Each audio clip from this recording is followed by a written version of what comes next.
So நேத்து கிளாஸ்ல problem number 27 வரையும் கம்ப்ளீட் பண்ணிருக்கோம். ப்ராப்ளம் நம்பர் 20ல இருந்து பிரின்சிபிள்ஸ் ஆஃப் சூப்பர் பொசிஷன் அப்படிங்கிற கான்செப்ட் உள்ள வந்திருக்கும். விச் மீன்ஸ் மோர் தென் 2 சார்ஜஸ்க்கு கூலும்ஸ் லாவை எப்படி ஹேண்டில் பண்றதுங்கிறதா நாம ப்ராப்ளம் நம்பர் 20ல இருந்து டிஸ்கஸ் பண்ணிட்டு இருக்கோம். லாஸ்ட் வீக்ல இருந்து இந்த வீக் வரையும் அதை தான் ஃபாலோ பண்ணிட்டு இருக்கோம்.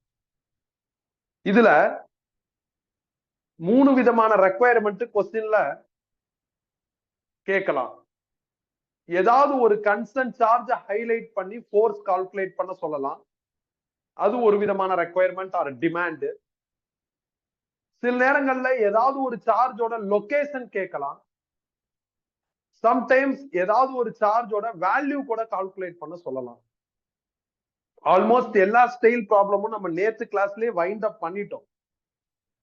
இன்னும் 2 ப்ராப்ளம் பெண்டிங் இருக்கு. அதை பார்த்துட்டா இது கம்ப்ளீட் பிக்சருக்குள்ள வரும். இப்ப நான் ஒரு சார்ஜ் கொஸ்டின்ல என்னோட ஃபோர்ஸ் கேட்டாங்கன்னா நான் தான் ஹைலைட்டர். நான் ஒரு சார்ஜ் கொஸ்டின்ல என்னோட லொகேஷன் கேட்டாலும் நான் தான் ஹைலைட்டர். நான் ஒரு சார்ஜ் கொஸ்டின்ல என்னோட வேல்யூ கால்குலேட் பண்ண சொல்றாங்க, என்னோட பொலாரிட்டி கால்குலேட் பண்ண சொல்றாங்கன்னா அப்ப நான் ஹைலைட்டடா இருக்க மாட்டேன். வேற ஏதாவது ஒரு சார்ஜ் ஹைலைட்டடா இருக்கும். அந்த வேற ஏதாவது ஒரு சார்ஜ் ஹைலைட்டட சில நேரங்கள்ல அவங்க டைரக்டா நம்மளுக்கு ஆஃபர் பண்ணிடுவாங்க. எது ஹைலைட்டட் சார்ஜ்? சில நேரங்கள்ல கொஞ்சம் இன்டைரக்டா சொல்லுவாங்க. நேத்து கிளாஸ்லயே ப்ராப்ளம் நம்பர் 26 இன்டைரக்ட்லாம் பார்த்தாச்சு. அதனால எல்லா கிளாரிட்டி கிடைச்சிருக்கும். சோ இன்னைக்கு 28, 29 பாக்குறப்ப இன்னும் பெட்டர் கிளாரிட்டி கிடைச்சிரும். இப்ப 28 எடுங்க. 2 charges Q1 and Q2 are separated by 6 centimeter. An electron at 2 centimeter from Q1 in between them experiences no force. If Q1 is equal to 10 microcoulomb, then Q2 is equal to, கவனிங்க, 2 charge சொல்லியிருக்காங்க. ஒன்னு Q1, அது எவ்வளவு சொல்லியிருக்காங்கன்னா 10 மைக்ரோகூலும். இன்னொன்னு Q2, இவங்களுக்கு அக்ராஸா உள்ள distance offer பண்ணிருக்காங்க. எவ்வளவு அப்படின்னா 6 சென்டிமீட்டர். பட் Q1ல இருந்து மைனஸ் இ, அதாவது ஒரு எலக்ட்ரான 2 சென்டிமீட்டர்ல இன்ட்ரோ பண்றாங்க. இப்ப Q1ல இருந்து 2 சென்டிமீட்டர் டிஸ்டன்ஸ்ல ஒரு எலக்ட்ரானை இன்ட்ரோ பண்ணிருக்காங்க. Which is minus c. எலக்ட்ரான்னா மைனஸ் சின்னு டினோட் பண்ணும். இதெல்லாம் அவங்க கொஸ்டின்ல ஸ்டேட்மெண்டா சொல்லிட்டு என்ன டிமாண்ட் பண்ணிருக்காங்கன்னா Q2ஓட வேல்யூ என்னன்னு கால்குலேட் பண்ண சொல்லியிருக்காங்க. so that electron experiences no force னு சொல்லியிருக்காங்க. electron experience no force னா என்ன பார்த்தோம்? force on minus E is equal to 0. பாருங்களேன், நான் சொன்ன க்ளூ கொஸ்டின்ல கரெக்டா இருக்கு. வேல்யூ கேட்கிறப்ப அந்த சார்ஜ் ஹைலைட் பண்ண மாட்டாங்க, சம்மதரை தான் ஹைலைட் பண்ணுவாங்க. இங்க யார ஹைலைட் பண்ணிருக்காங்கன்னா எலக்ட்ரான் ஹைலைட் ஆயிருக்கு, அதுல இருக்கிற ஃபோர்ஸ் 0ன்னு சொல்லியிருக்காங்க. இப்ப என்ன பண்ணணும்? ஆமா, இதோட வேல்யூ தான் கண்டுபிடிக்கணும். எப்படி கண்டுபிடிக்கணும்? நீ இதை போய் நோண்டக்கூடாது. அவங்க இன்னொன்னு கொடுத்திருக்காங்க, force on minus e is equal to 0ன்னு சொல்லியிருக்காங்க. அப்படின்னா நீ என்ன பண்ணணும்? ஃபோர்ஸ் ஆன் எலக்ட்ரான் கண்டுபிடிச்சு 0 போடணும். போட்டா ஆட்டோமேட்டிக்கா இந்த ஆன்சர். திருப்பி நான் க்ளூ சம்மரி பண்றேன். ஃபோர்ஸ் ஆன் Q2 கேட்டா Q2 தான் ஹைலைட்டர். லொகேஷன் ஆஃப் Q2 கேட்டாலும் Q2 தான் ஹைலைட்டர். Q2ஓட வேல்யூ கேட்டா மட்டும் Q2 ஹைலைட்டடா இருக்க மாட்டாங்க, வேற யாராவது ஹைலைட்டடா இருப்பாங்க. அவ்வளவுதான் பாயிண்ட். அந்த வேற யாராவது யாருங்கிறது அவங்களே டைரக்டா சொல்லலாம், அது இன்டைரக்டா சொல்லலாம். அவங்க டைரக்டா சொன்னாலும் இன்டைரக்டா சொன்னாலும் நம்ம எல்லா ஸ்டைல்ஸ் ஆஃப் ப்ராப்ளம்ஸும் பார்த்திருக்கிறதுனால நம்மளுக்கு அது ஈஸி தான். இப்ப பாயிண்ட்டுக்கு வருவோம். ஃபோர்ஸ் ஆன் மைனஸ் சி 0, அதை கண்டுபிடிக்கணும். எப்படி கண்டுபிடிக்கிறது? டோட்டலா 3 சார்ஜஸ் இருக்கு. 3 சார்ஜஸ்க்கு சேர்த்து ஃபோர்ஸ் கண்டுபிடிக்கிற ஃபார்முலா என்கிட்ட கிடையாது. அட் மூமெண்ட் நான் 2 சார்ஜுக்கு தான் பண்ண முடியும். அதுக்கான formula 1/4 epsilon naught product of 2 charge by r square. இந்த ஃபார்முலாவை பயன்படுத்தி நான் force between E and Q1 பண்ண போறேன். நான் இப்ப எந்த ஃபோர்ஸ் கால்குலேட் பண்ணாலும் அதுல கம்பல்சரியா என்ன இருக்கும்? இ இருக்கணும். ஏன்னா அதுதான் டார்கெட். இந்த ஃபோர்ஸை F1 எழுதுறேன். 1/4 pi epsilon naught constant. Next product of two charge. ஒன்னு எலக்ட்ரான் which is E. இன்னொன்னு Q1 அது 10 மைக்ரோ கூலும், அதை கூலுமுக்கு மாத்திட்டான். By r square. ஆர்னா டிஸ்டன்ஸ் பிட்வீன் டூ சார்ஜ். அப்ப ஈக்கும் Q1க்கும் அக்ராஸா உள்ள டிஸ்டன்ஸ் கண்டுபிடிக்கணும். அது 2 சென்டிமீட்டர். அதை ஸ்கொயர் பண்ணணும். ஸ்கொயர் பண்ணா 4 சென்டிமீட்டர் ஸ்கொயர்னு வரும். அதை மீட்டர் ஸ்கொயருக்கு மாத்திடும். அப்ப இன்டூ 10⁻⁻. நம்ம மேக்னிடியூட் தான் இங்க எழுதணும். அதனால ஈவன் மைனஸ் இருந்தாலும் மைனஸ் போட வேண்டிய நெசசிட்டி கிடையாது. Next force between minus e and Q2. இந்த ஃபோர்ஸை நான் F2னு டினோட் பண்றேன். அகைன் இதான் formula. 1/4 pi epsilon naught constant. Next product of two charge. அப்ப இ இன்டூ Q2னு வரும். By r square. ஆருங்கிறது டிஸ்டன்ஸ் பிட்வீன் டூ சார்ஜ். அப்ப ஈக்கும் Q2க்கு அக்ராஸா உள்ள டிஸ்டன்ஸ் எனக்கு வேணும். இது 6, இது 2னா இது எவ்வளவு வரும் அப்படின்னா 4 சென்டிமீட்டர்னு வரும். 4 சென்டிமீட்டர் ஸ்கொயர் பண்ணா 16 சென்டிமீட்டர் ஸ்கொயர்னு வரும். அதை மீட்டர் ஸ்கொயர்னு மாத்திட்டேன்.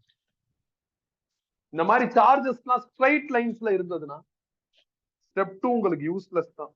அதனால எந்த பிரயோஜனமும் கிடையாது. அதனால நேரா நீங்க ஸ்டெப் 3க்கு போயிடலாம். ஸ்டெப் 3ல நாம என்ன பண்ணணும்? இங்க இருக்கிற ஃபோர்ஸஸோட டைரக்ஷனை டயகிராம்ல டிரா பண்ணணும். First force F1 which is between minus C and Q1. Minus C negative charge, Q1 positive charge. அப்ப அட்ராக்டிவ் ஃபோர்ஸ். அப்ப நீங்க கையை இப்படி வச்சுட்டு கையை இப்படி கொண்டு போகணும். அட்ராக்டிவ்னா பக்கத்துல கொண்டு வரணும். டார்கெட் மைனஸ் சி தான். அதனால மைனஸ் சில மார்க் பண்ணும். அப்ப நான் F1 மார்க் பண்ணுறேன்.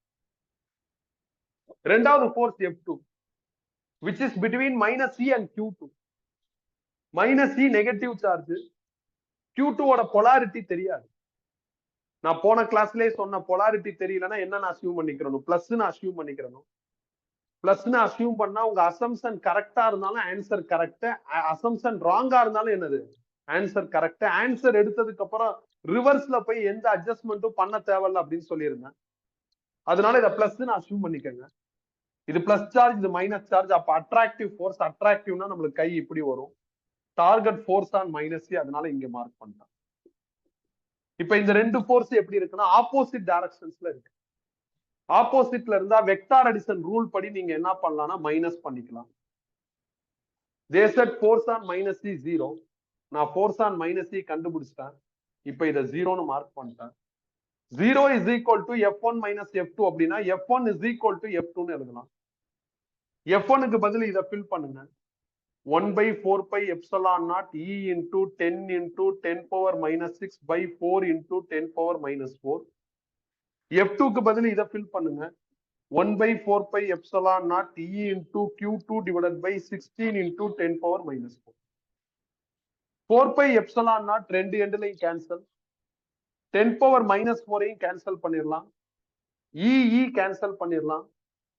4ஐயும் 16ஐயும் கேன்சல் பண்ணா 4னு வரும். இத கிராஸ் பண்ணா 40 into 10 power minus 6 is equal to Q2னு வந்துரும். சார்ஜோட யூனிட் கூலும். 10 power minus 6னா மைக்ரோ. அப்ப 40 மைக்ரோ கூலும் அப்படின்னு எழுதலாம். இதுதான் ஃபைனல் ஆன்சர். நேத்து டைம் இருந்ததுதான் முடிச்சிருந்திருக்கலாம். நேத்து முடிச்சிருந்திருக்கலாம். வேகமா நான் போயிருக்கணும். அது ஒரு மாதிரி உனக்கு கிளம்சியான ஃபீலை கொடுத்துரும். அதனால நடத்தலாம். மத்தபடி புதுசா இனிமேல சொல்றதுக்கு ஒண்ணும் கிடையாது. அகைன் அதேதான். ஒரு சார்ஜோட ஃபோர்ஸ் கேட்டாங்கன்னா அந்த சார்ஜ் தான் ஹைலைட்டட். ஒரு சார்ஜோட லொகேஷன் கேட்டாலும் அந்த சார்ஜ் தான் ஹைலைட்டட். ஒரு சார்ஜோட வேல்யூ கேட்டாங்கன்னா கண்டிப்பா அது ஹைலைட்டடா இருக்காது. வேற யாராவது ஹைலைட்டடா இருப்பாங்க. அது யாருங்கிறது மேபி இந்த மாதிரி ரெடிமேடாவோ இல்ல கொஞ்சம் இன்டைரக்டாவோ ஆஃபர். மற்றபடி எல்லா ப்ராப்ளத்திலையும் நம்ம ஸ்டெப் 1, ஸ்டெப் 2, ஸ்டெப் 3 அந்த ஸ்டைல ஃபாலோ பண்ண முடியும். நிறைய சார்ஜஸ் வந்துருச்சுனாவே இதான் ஸ்டைல். நிறைய புக் இந்த மாதிரி ப்ராப்ளத்தை இங்க இருந்து ஆரம்பிப்பாங்க. உனக்கு புக்ல பாக்குறப்ப ஈஸியா தெரியும். ஆனா ஏன் இப்படி ஆரம்பிக்கிறாங்க, ஏன் இப்படி எழுதுனாங்க அப்படிங்கிற அந்த கிளாரிட்டி கிடைக்காது. நீ ப்ரொசீஜரா போனேன்னா அந்த கிளாரிட்டி சூப்பரா கிடைக்கும். நான் அதனாலதான் ஈவன் அது ஸ்மால் ப்ராப்ளம்னாலும் அதுல அந்த ப்ரொசீஜரை ஃபாலோ பண்ணி டிக் பண்ணிருங்க. டிக் பண்ணிட்டு எனக்கு வந்து 29 எடுங்க. 29 இம்பார்ட்டன்ட் போட்டு.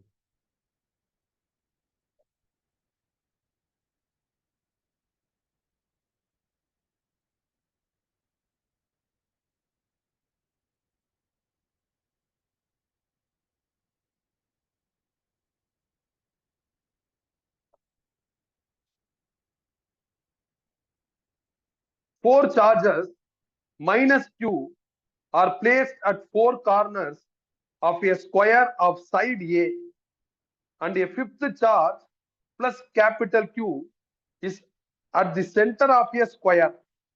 If the system is in equilibrium, then அது தீன் இருக்கும், அதை தீய வந்து தென்னு மாத்திக்கங்க. Then find the value of plus Q. கவனிங்க, ஒரு ஸ்கொயர் இருக்கு, ஸ்கொயரோட 4 கார்னர்ல 4 சார்ஜ் ஆஃபர் பண்ணிருக்காங்க, எல்லாமே மைனஸ் கியூ. ஸ்கொயரோட சைடு லென்த் வந்து ஏன்னு சொல்லியிருக்காங்க. இது இல்லாம ஸ்கொயரோட சென்டர்ல பிளஸ் கேபிட்டல் கியூன்னு ஒரு சார்ஜ் லொகேட் பண்ணிருக்காங்க. ஸ்கொயரோட சென்டர் 2 டயகனல் இன்டர்செக்ட் ஆகிற இடத்துல கிடைக்கும். இது வந்து பிளஸ் கேபிட்டல் கியூ. இதோட வேல்யூ என்ன அப்படின்னு கால்குலேட் பண்ண சொல்லியிருக்காங்க.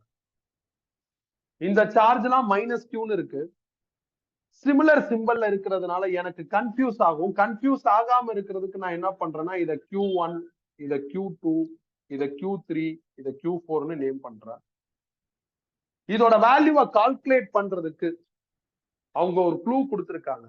சிஸ்டம் ரிமைன்ஸ் இன் யூக்லிபிரியம் அப்படிங்கிறாங்க. சிஸ்டம் ரிமைன்ஸ் இன் யூக்லிபிரியம்னா என்ன அர்த்தம்? நீ எந்த சார்ஜோட ஃபோர்ஸ் கண்டுபிடிச்சாலும் இஸ் ஈக்குவல் டு ஜீரோன்னு அர்த்தம். அப்போ force on Q1 is equal to zero, force on Q2 is equal to 0, force on Q3 is 0, force on Q4 is 0, force on plus capital Q is 0. இப்ப என்னப்பா demand? Value demand. Value கேக்குறாங்கன்னா நீ அந்த concern சார்ஜ highlight பண்ணக்கூடாது. அப்ப எதை highlight பண்ணலாம்? இத பண்ணக்கூடாது, வேற எதை வேணாலும் பண்ணலாம். நான் என்ன பண்றேன்னா ஃபோர்ஸ் ஆன் Q2 பண்ணலாம்னு நினைக்கிறேன். அவ்வளவுதான். ஃபோர்ஸ் ஆன் Q2 தான் இல்ல, ஃபோர்ஸ் ஆன் Q1 பண்ணலாம், Q3 பண்ணலாம், Q4 பண்ணலாம், அதே ஆன்சர் தான் வரும். ஆனா ஃபோர்ஸ் ஆன் கேபிட்டல் கியூ பண்ணா மாட்டிக்குவா, 0 is equal to 0. அதனால நீ கவனமா இருக்கணும். if they are requesting value of concern charge na you won't you don't take that charge to further progress. ஓகேவா? நீவே சம்மதர் எடுத்துக்கோ, அது எதுவா வேணாலும் இருக்கும். நான் Q2 எடுத்துக்கிறேன். நான் ஏன் Q2 எடுக்கிறேன்னா, வேற எது கூட எடுக்கலாம். நான் ஏன் Q2 எடுக்கிறேன்னா ஒரு சின்ன சுயநலம் தான். நீங்க Q2 எடுத்துக்கிட்டா டைரக்ஷன் இங்க வரும், பார்க்க ஈஸியா இருக்கும். நீங்க Q3 எடுத்துக்கிட்டா டைரக்ஷன் இங்கல வரும், அதனால சில பேருக்கு அன்ஈஸியா ஃபீல் ஆகும். இப்ப எல்லாருக்கும் புரியணுங்கிறதுனால நான் அப்படி எடுத்தேன். இப்ப சினாரியோக்கு வருவோம். Force on Q2 is equal to 0னா என்ன அர்த்தம்? ஃபோர்ஸ் ஆன் Q2 கண்டுபிடிச்சு 0 போடணும். எப்படி கண்டுபிடிக்கிறது? மொத்தம் 5 சார்ஜ் இருக்கு, 5 சார்ஜுக்கும் சேர்த்து பல்கா ஃபோர்ஸ் கண்டுபிடிக்கிற ஃபார்முலா என்கிட்ட கிடையாது. அட் அ டைம்ல 2 சார்ஜுக்கு தான் பண்ண முடியும். அதுக்கான formula 1/4πε0 product of 2 charge by r squared. இப்ப நான் ஒரு ஃபோர்ஸா கண்டுபிடிக்கணும். நான் கண்டுபிடிக்கிற எல்லா ஃபோர்ஸ்லயும் யார் கம்பல்சரியா இருக்குன்னா Q2. இந்த ஃபோர்ஸை நான் F1 எழுதுறேன். 1/4πε0 கான்ஸ்டன்ட், ப்ராடக்ட் ஆஃப் 2 சார்ஜ். Q2வும் Q தான், Q1ம் Q தான். மேக்னிடியூட் தான் இங்க எழுத போறோம், அதனால மைனஸ் தேவையில்ல. அப்போ ப்ராடக்ட் பண்ணா Q ஸ்கொயர்னு வந்துரும் பை R ஸ்கொயர். ஆர்ங்கிறது டிஸ்டன்ஸ் பிட்வீன் 2 சார்ஜ். Q2 Q1க்கு அக்ராஸா உள்ள டிஸ்டன்ஸ் செக் பண்ணா ஸ்கொயரோட சைடு லென்த் ஏன்னு வருது, அதனால A ஸ்கொயர்னு எழுதுறோம். நெக்ஸ்ட் என்ன? Force between Q2 and Q3. இந்த ஃபோர்ஸை நான் என்ன பண்றேன் அப்படின்னா F2ன்னு எழுதுறேன். Again 1/4πε0 constant, product of 2 charge Q2 Q3. Q2வும் Q தான், Q3யும் Q தான். அப்போ ப்ராடக்ட் பண்ணா உங்களுக்கு என்ன ஆகும் அப்படின்னா Q ஸ்கொயர்னு வந்துடும். அதை எழுதிட்டேன் பை R ஸ்கொயர். ஆர்ங்கிறது distance between 2 charge. Distance between 2 charge check பண்ணா எனக்கு ஸ்கொயரோட சைடு லென்த் ஏன்னு வருது, அப்ப A square. Next force between Q2 and Q4. இந்த ஃபோர்ஸை நான் F3ன்னு எழுதுறேன். அகைன் இதான் formula, 1/4πε0 constant. Next product of 2 charge. Q2வும் Q தான், Q4வும் Q தான். அப்போ ப்ராடக்ட் பண்ணா Q ஸ்கொயர்னு வந்துரும் பை R ஸ்கொயர். ஆர்ங்கிறது distance between 2 charge. Distance between two charge என்னவா இருக்குன்னா ஸ்கொயரோட டயகனலா இருக்கு. இது ஏன்னா பித்தாகரஸ் தியரம் படி டயகனல் கண்டுபிடிச்சா √2a வரும். √2a ஸ்கொயர் பண்ணு, ஏன்னா எனக்கு ஃபார்முலால ஆர் ஸ்கொயர்னு இருக்கு. ஸ்கொயர் பண்ணா எனக்கு 2a². அடுத்து force between Q2 and capital Q. இந்த ஃபோர்ஸை நான் F4ன்னு நேம் பண்றேன். அகைன் இதான் formula. 1/4πε0 constant. Next product of two charge. Q2க்கு பதில் Q, கேபிட்டல் Qக்கு பதில் capital Q by R square. ஆர்னா distance between two charge. Distance between two charge எனக்கு என்னவா இருக்குன்னா ஸ்கொயரோட ஹாஃப் டயகனலா இருக்கு, பாதி டயகனலா இருக்கு. அப்படின்னா நீங்க என்னப்பா பண்ணும், இந்த பாதி டயகனல் கண்டுபிடிக்கணும். ஃபுல் டயகனல் எவ்வளவுப்பா, √2a. பாதி டயகனல்னா √2a/2. இதை சிம்பிளிஃபை பண்ணா a/√2ன்னு வரும். a/√2 தான் இந்த டிஸ்டன்ஸ். நம்ம ஃபார்முலால அந்த டிஸ்டன்ஸ் ஸ்கொயர் ஆயிருக்கு. அப்ப a/√2 நீங்க என்ன பண்ணும், ஸ்கொயர் பண்ணும். ஸ்கொயர் பண்ணா உங்களுக்கு என்ன ஆயிரும்னா a²/4ன்னு வந்து. ஓகே, இதெல்லாம் முடிச்சாச்சு. இதோட என்னது, ஸ்டெப் 1 ஓவர். எப்படி ஓவர், டோட்டலா 4 சார்ஜ் இருந்தா எத்தனை ஃபோர்ஸ் வரும், சாரி டோட்டலா 5 சார்ஜ் இருந்தா 4 ஃபோர்ஸ் வரும். அந்த லாஜிக் படி ஓவர். நான் Q2 ரிலேட்டடான எல்லா ஃபோர்ஸஸையும் பர்ஃபெக்ட்டா கண்டுபிடிச்சேன். ரிப்பீட் பண்ணல, கன்ஃபியூஸும் பண்ணிக்கலாம். அடுத்து ஸ்டெப் 2. ஸ்டெப் 2ல நம்மளோட டியூட்டி என்னன்னா ரிலேஷன்ஷிப்பை ஐடென்டிஃபை பண்றது.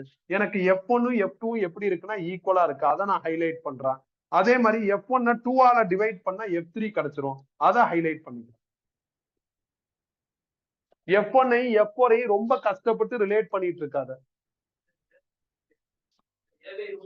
a²/2 sorry. அடுத்து F1 F4 பயங்கரமா ஹைலைட் பண்ணிட்டு இருக்காத. ஏன், இதுல Q², இதுல Q கேபிட்டல் Q. உன்னால ரிலேட் பண்ண முடியாது, பண்ணா ஹெவி ரிஸ்க் எடுக்கணும், அது தேவையே இல்லை. ஏன்னா ஸ்டெப் 2ல நம்மளோட ரோல் என்னன்னா சின்ன சின்ன ரிலேஷன்ஷிப் ஐடென்டிஃபை பண்ணி ஸ்டெப் 3 ஸ்பீட் பண்றதா. ஸ்டெப் 2ல நீங்க டைமே வேஸ்ட் பண்ணக்கூடாது. சோ பளிச்சுன்னு உனக்கு என்ன ரிலேஷன்ஷிப் தெரியுதோ அதை மட்டும் நீ எடுத்துக்கிட்டா போதும். அடுத்து என்ன, ஸ்டெப் நம்பர் 3. ஸ்டெப் நம்பர் 3ல இந்த ஃபோர்ஸஸோட டைரக்ஷன்ஸை நீங்க டயகிராம்ல மார்க் பண்ணும். ஃபர்ஸ்ட் ஃபோர்ஸ் வந்து F1 which is between Q2 and Q1. Q2லயும் Q1லயும் கை வச்சுக்கோங்க. ரெண்டுமே மைனஸ் சார்ஜ், அப்ப ரிப்பல்சிவ் ஃபோர்ஸ். அப்ப கை இப்படி போகணும், நான் இப்படி மார்க் பண்றேன். ஆக்சுவலா இங்கேயும் மார்க் பண்ணலாம், ஆனா நம்ம டார்கெட் ஃபோர்ஸ் ஆன் Q2, அதனால இங்க மார்க். அடுத்து என்ன அப்படின்னா F2 which is between Q2 and Q3.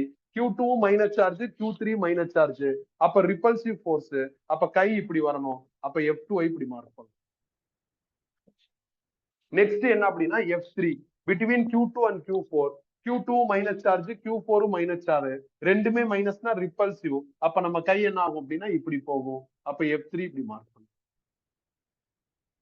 Next என்ன அப்படின்னா F4 between Q2 and capital Q. Q2 minus charge, capital Qவோட வேல்யூ தான் தெரியாது. கொஸ்டின்ல பொலாரிட்டி என்ன சொல்லிட்டாங்க, பிளஸ்னே சொல்லிட்டாங்க. அப்போ ஒன்னு மைனஸ் ஒன்னு பிளஸ், அப்ப அட்ராக்டிவ் ஃபோர்ஸ். அப்ப நம்ம கை இப்படி வரணும், அப்ப இப்படி மார்க் பண்ணும். அவ்வளவுதான், மார்க் பண்ணியாச்சு. இதுல 4 ஃபோர்ஸ் இருக்கு, 4மே டிஃபரெண்ட் ஆக்சிஸ்ல டிராவல் ஆகுது. இப்படி டிஃபரெண்ட் ஆக்சிஸ்ல நிறைய ஃபோர்ஸ் டிராவல் ஆச்சு அப்படின்னா இனிஷியலா நீங்க 2 ஃபோர்ஸ் எடுத்து ஆட் பண்ணணும்னு சொல்லியிருக்கேன். எந்த 2 எடுக்கணும் அப்படின்னா உண்மையான ரூல் படி நீ எந்த 2 வேணாலும் எடுக்கலாம். ஆனா நான் உனக்கு சஜஸ்ட் பண்ணிருக்கிறது 2 ஈக்குவல் எடுத்து ஆட் பண்ண சொல்லியிருக்கேன். அப்ப யாரும் equal, F1 F2 equal.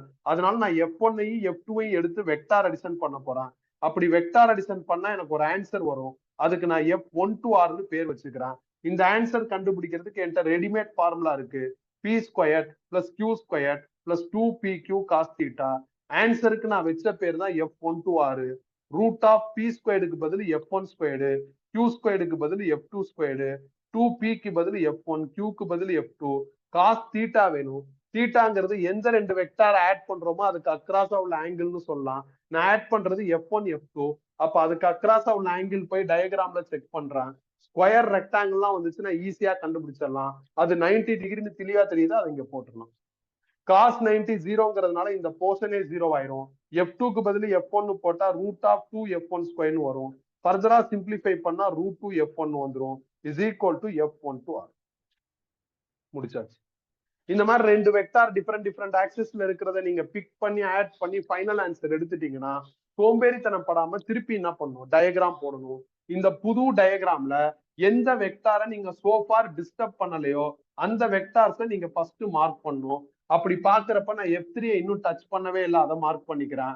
F4 இன்னும் டச் பண்ணவே இல்லை, அதை மார்க் பண்ணிக்கிறேன். எந்த காரணத்தை கொண்டு நான் F1 F2 இனிமேல மார்க் பண்ணக்கூடாது, அதுக்கு பதில் ஆன்சரை மார்க் பண்ணும். அப்படி ஆன்சர் மார்க் பண்ணா இதோட டைரக்ஷன் வேணும். லக்கீலி நம்ம ஆட் பண்ணிருக்கிற ரெண்டு vector equal vector. Equal vector எப்ப ஆட் பண்ணாலும் டைரக்ஷனோட ஆங்கிள் எப்படி இருக்கும் அப்படின்னா, இங்க நாம என்ன ஃபில் பண்ணோமோ அதுல ஹாஃப் தி அமௌண்டா இருக்கும். அப்போ 45 டிகிரி. மேபி நீங்க அன்ஈக்குவல் வெக்டார் எடுத்தீங்கன்னா டைரக்ஷனுக்குன்னு ஒரு ஃபார்முலா இருக்குல்ல, alpha is equal to tan inverse of q sin θ by p plus q cos θ, அதை யூஸ் பண்ணி ஆன்சர் எடுக்கணும். அதனாலதான் நான் ஈக்குவல் போக சொல்றேன். ஈக்குவல் போனா நீங்க டைரக்ஷனை ஈஸியா கண்டுபிடிச்சிடலாம். இப்போ 45 டிகிரில தான் இந்த F12R ப்ரொஜெக்ட் ஆயிருக்கு. 45 டிகிரில ப்ரொஜெக்ட் ஆயிருக்குங்கிறத இங்க போய் ரெகனைஸ் பண்ண முடியாது. 45 எங்க இருக்குன்னே தெரியாது, ஒரு மாதிரி டிஸ்டர்ப் ஆகும். இல்ல நிறைய 45s தெரியும். அதனால நீ அங்க போயிரு, இந்த 90 எங்க இருந்து கேப்சர் பண்ணியா அதை ஐடென்டிஃபை பண்ணு. 90 இங்க இருந்து கேப்சர் பண்ணிருக்கேன், அதுல பாதி தான் 45, பாதிங்கிறது கரெக்டா டயகனல்ல இருக்கும். அப்ப டயகனல்ல தான் ஆன்சரை மார்க் பண்ணணும். அதை கம்ப்ளீட்டா அங்க அண்டர்ஸ்டாண்ட் பண்ணிட்டு இங்க வந்து மார்க் பண்ணணும். F12R. நெக்ஸ்ட் என்ன, இப்ப இந்த ரெண்டு ஃபோர்ஸ் எப்படிப்பா இருக்கு, ஒரே டைரக்ஷன்ல இருக்கு. வெக்டார் அடிஷன் ரூல் படி ஒரே டைரக்ஷன்ல இருந்து ஆட் பண்ணிக்கலாம். இந்த ஃபோர்ஸ் எப்படி இருக்குன்னா ஆப்போசிட்ல இருக்கு, மைனஸ் பண்ணிக்கலாம். சோ கன்சாலிடேட் பண்ணா எனக்கு ஃபைனல் ஆன்சர் வந்துரும். ஃபைனல் ஆன்சர் தான் ஃபோர்ஸ் ஆன் Q2. கொஸ்டின்ல ஃபோர்ஸ் ஆன் Q2 0ன்னு சொல்லியிருக்காங்க. அப்ப இதுக்கு பதில் 0 போட்டுடலாம். போட்டுட்டு இந்த மைனஸ் F4 இங்கிட்டு கொண்டு வந்துட்டா பிளஸ் F4ன்னு ஆயிரும். Is equal to F12R plus F3ன்னு வந்துரும். F4 ரீடைன் பண்றேன். F12Rக்கு பதில் நான் என்ன பண்ணலாம்னா √2 F1 எழுதலாம். F3க்கு பதில் என்ன பண்ணலாம் அப்படின்னா F1/2 எழுதலாம். ரெண்டுலயுமே F1 காமனா இருக்கு, அதை வெளியே எடுத்துருங்க. அந்த F1க்கு பதிலா நீங்க என்ன பண்ணலாம்னா இந்த வேல்யூ போடலாம். அதே மாதிரி இங்க இருக்கிற F4க்கு பதில் இந்த வேல்யூ போடுங்க. F4க்கு பதில் இதை போடுங்க.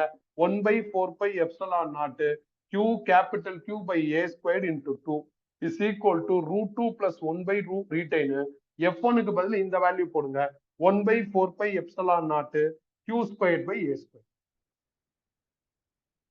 எது கேன்சல் ஆகுது, 4πε0 கேன்சல் ஆகுது. A squared cancel. ஒரு Q கேன்சல். இதுல இருந்து கேபிட்டல் Q கண்டுபிடிச்சா என்ன ஆகும், 1/2 into √2 plus 1/2 into small q. இதான் இதெல்லாம் காம்ப்ளெக்ஸான ப்ராப்ளம்னு சொல்லுவாங்க. நிறைய ஸ்டூடெண்ட் இந்த கொஸ்டின் என்னன்னே புரிஞ்சுக்காம கேபிட்டல் Qல ஃபோர்ஸ் கண்டுபிடிப்பாங்க. கண்டுபிடிச்சா 0 is equal to 0ன்னு வரும், ஸ்ட்ரக் ஆகி நிற்பான். நம்மளுக்கு அந்த பிரச்சனையே இல்லை. நான் உனக்கு தெளிவா க்ளூ கொடுத்துருக்கேன், என்ன வந்தா என்ன பண்ணணும்னு தெளிவா சொல்லியிருக்கேன். 10 ப்ராப்ளம் நடத்திருக்கேன் இதுல. இந்த 10 நீ தெளிவா வச்சுக்கிட்டா போதும். எக்ஸாம்ல உனக்கு என்ன ட்விஸ்ட் இதை தாண்டி வரலாம்னா வெக்டார் அடிஷன்ல காம்ப்ளிசிட்டிஸ் வரலாம், வேற எதுவும் வராது. வெக்டார் அடிஷன்ங்கிறது ஒரு மேக்ஸ் தான், அது பழக பழக உனக்கு சரியா. இப்ப வெக்டார் அடிஷனுக்காண்டி நான் திருப்பி ஸ்கொயர்லயே நிறைய ப்ராப்ளம் பண்றதுனால உனக்கு ஒண்ணு கியூரியாசிட்டி கிரியேட் ஆகாது, டல் அடிக்கும், தூக்கம் வர ஆரம்பிச்சு. அதனால முடிஞ்ச வரையும் டிஃப்ரெண்ட் ஸ்டைல்ஸ்ல பண்ணு. கிளியரா? இதோட என்ன ஆயிடுச்சு, கூலும்ஸ்லாம் முடிஞ்சிருச்சு. இது இல்லாம இன்னொரு 3-4 ப்ராப்ளம் பார்த்தா நல்லா இருக்கும். நான் அடிஷனல் நோட்ஸ்னு ஒரு நோட்ஸ் வந்து ஒரு 1 வீக்ல உனக்கு பிடிஎஃபா சென்ட் பண்ணுவேன். நான் பிடிஎஃப் ஏதாவது அனுப்பிச்சேன்னா நீ அதை பிரிண்ட் அவுட் போட்டுக்கோ. நான் இப்ப இந்த லெசனோட பெண்டிங் நோட்ஸ் எல்லாம் அடுத்த வாரத்துல கொடுத்துருவேன். ஸோ பிடிஎஃப் ஏதாவது அனுப்பிச்சேன்னா நீ பிரிண்ட் அவுட் போட்டுக்கோ. அதுல நான் சொல்லுவேன் இந்த ப்ராப்ளம்ஸ் எல்லாம் ஒர்க் அவுட் பண்ணி பாருங்க அப்படின்னு குரூப்ல வாய்ஸ் மெசேஜ்லயே கன்வே பண்ணிடுவேன். நீ அதை ஃபாலோ பண்ணி அதை ட்ரை பண்ணிப்பாரு. அதுலயே சொல்யூஷன்ஸ் எல்லாம் இருக்கும். ட்ரை பண்றப்போ உனக்கு எந்த இடம் புரியுலையோ அந்த இடத்த நீ என்கிட்ட கேட்டா நான் சொல்லி கொடுத்துருவேன். அது உனக்கு புரிஞ்சிடும். ஒன்னும் பெருசா உனக்கு அதுல அப்ஜெக்ஷன் எல்லாம் வராது.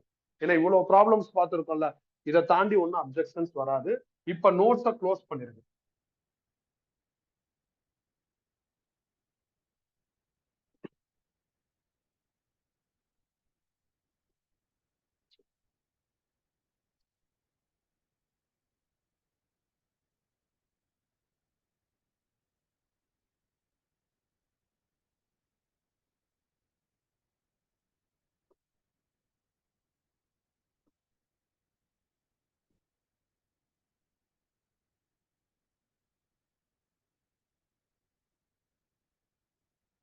கவனி, நாம நெக்ஸ்ட் டைட்டிலுக்குள்ள மூவ் பண்றோம், which is எலக்ட்ரிக் ஃபீல்ட். இத எலக்ட்ரிக் ஃபீல்ட் இன்டென்சிட்டி அப்படிங்கிற நேம்ல கூட கால் பண்ணலாம்.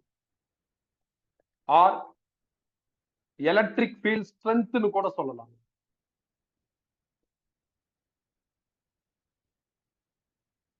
இந்த டைட்டில் தான் என்னோட போக்கஸ். ஆனா நான் அனெக்சரா என்ன பண்றேன் அப்படின்னா, இதோட எலக்ட்ரிக் லைன்ஸ் ஆஃப் ஃபோர்ஸ் அப்படின்னா என்னங்கிறதையும் சேர்த்து படிக்க போறேன். ஃபுல்லா கிடையாது, ஒரு பார்ட் மட்டும் படிச்சிடலாம். நான் ஒரு பாயிண்ட் சார்ஜ் எடுத்துக்கிறேன். லேட்டரா சில கன்ஃபியூஷன் வரும். அது வராம இருக்கிறதுக்கு நான் இந்த பாயிண்ட் சார்ஜ கொஞ்சம் ஜூம் பண்ணி வரைஞ்சுக்கிறேன். பிளஸ் கியூ ஒரு டாட் தான் இது. நான் அதை என்னோட கம்ஃபர்டபிலிட்டிக்காண்டி ஜூம் பண்ணி வரைஞ்சிருக்கேன். இந்த சார்ஜ சுத்தி ஒரு இன்விசிபிள் இம்பாக்ட் இருக்கும்பா. அந்த இன்விசிபிள் இம்பாக்ட் தான் எலக்ட்ரிக் கண்டிப்பா இருக்கும்.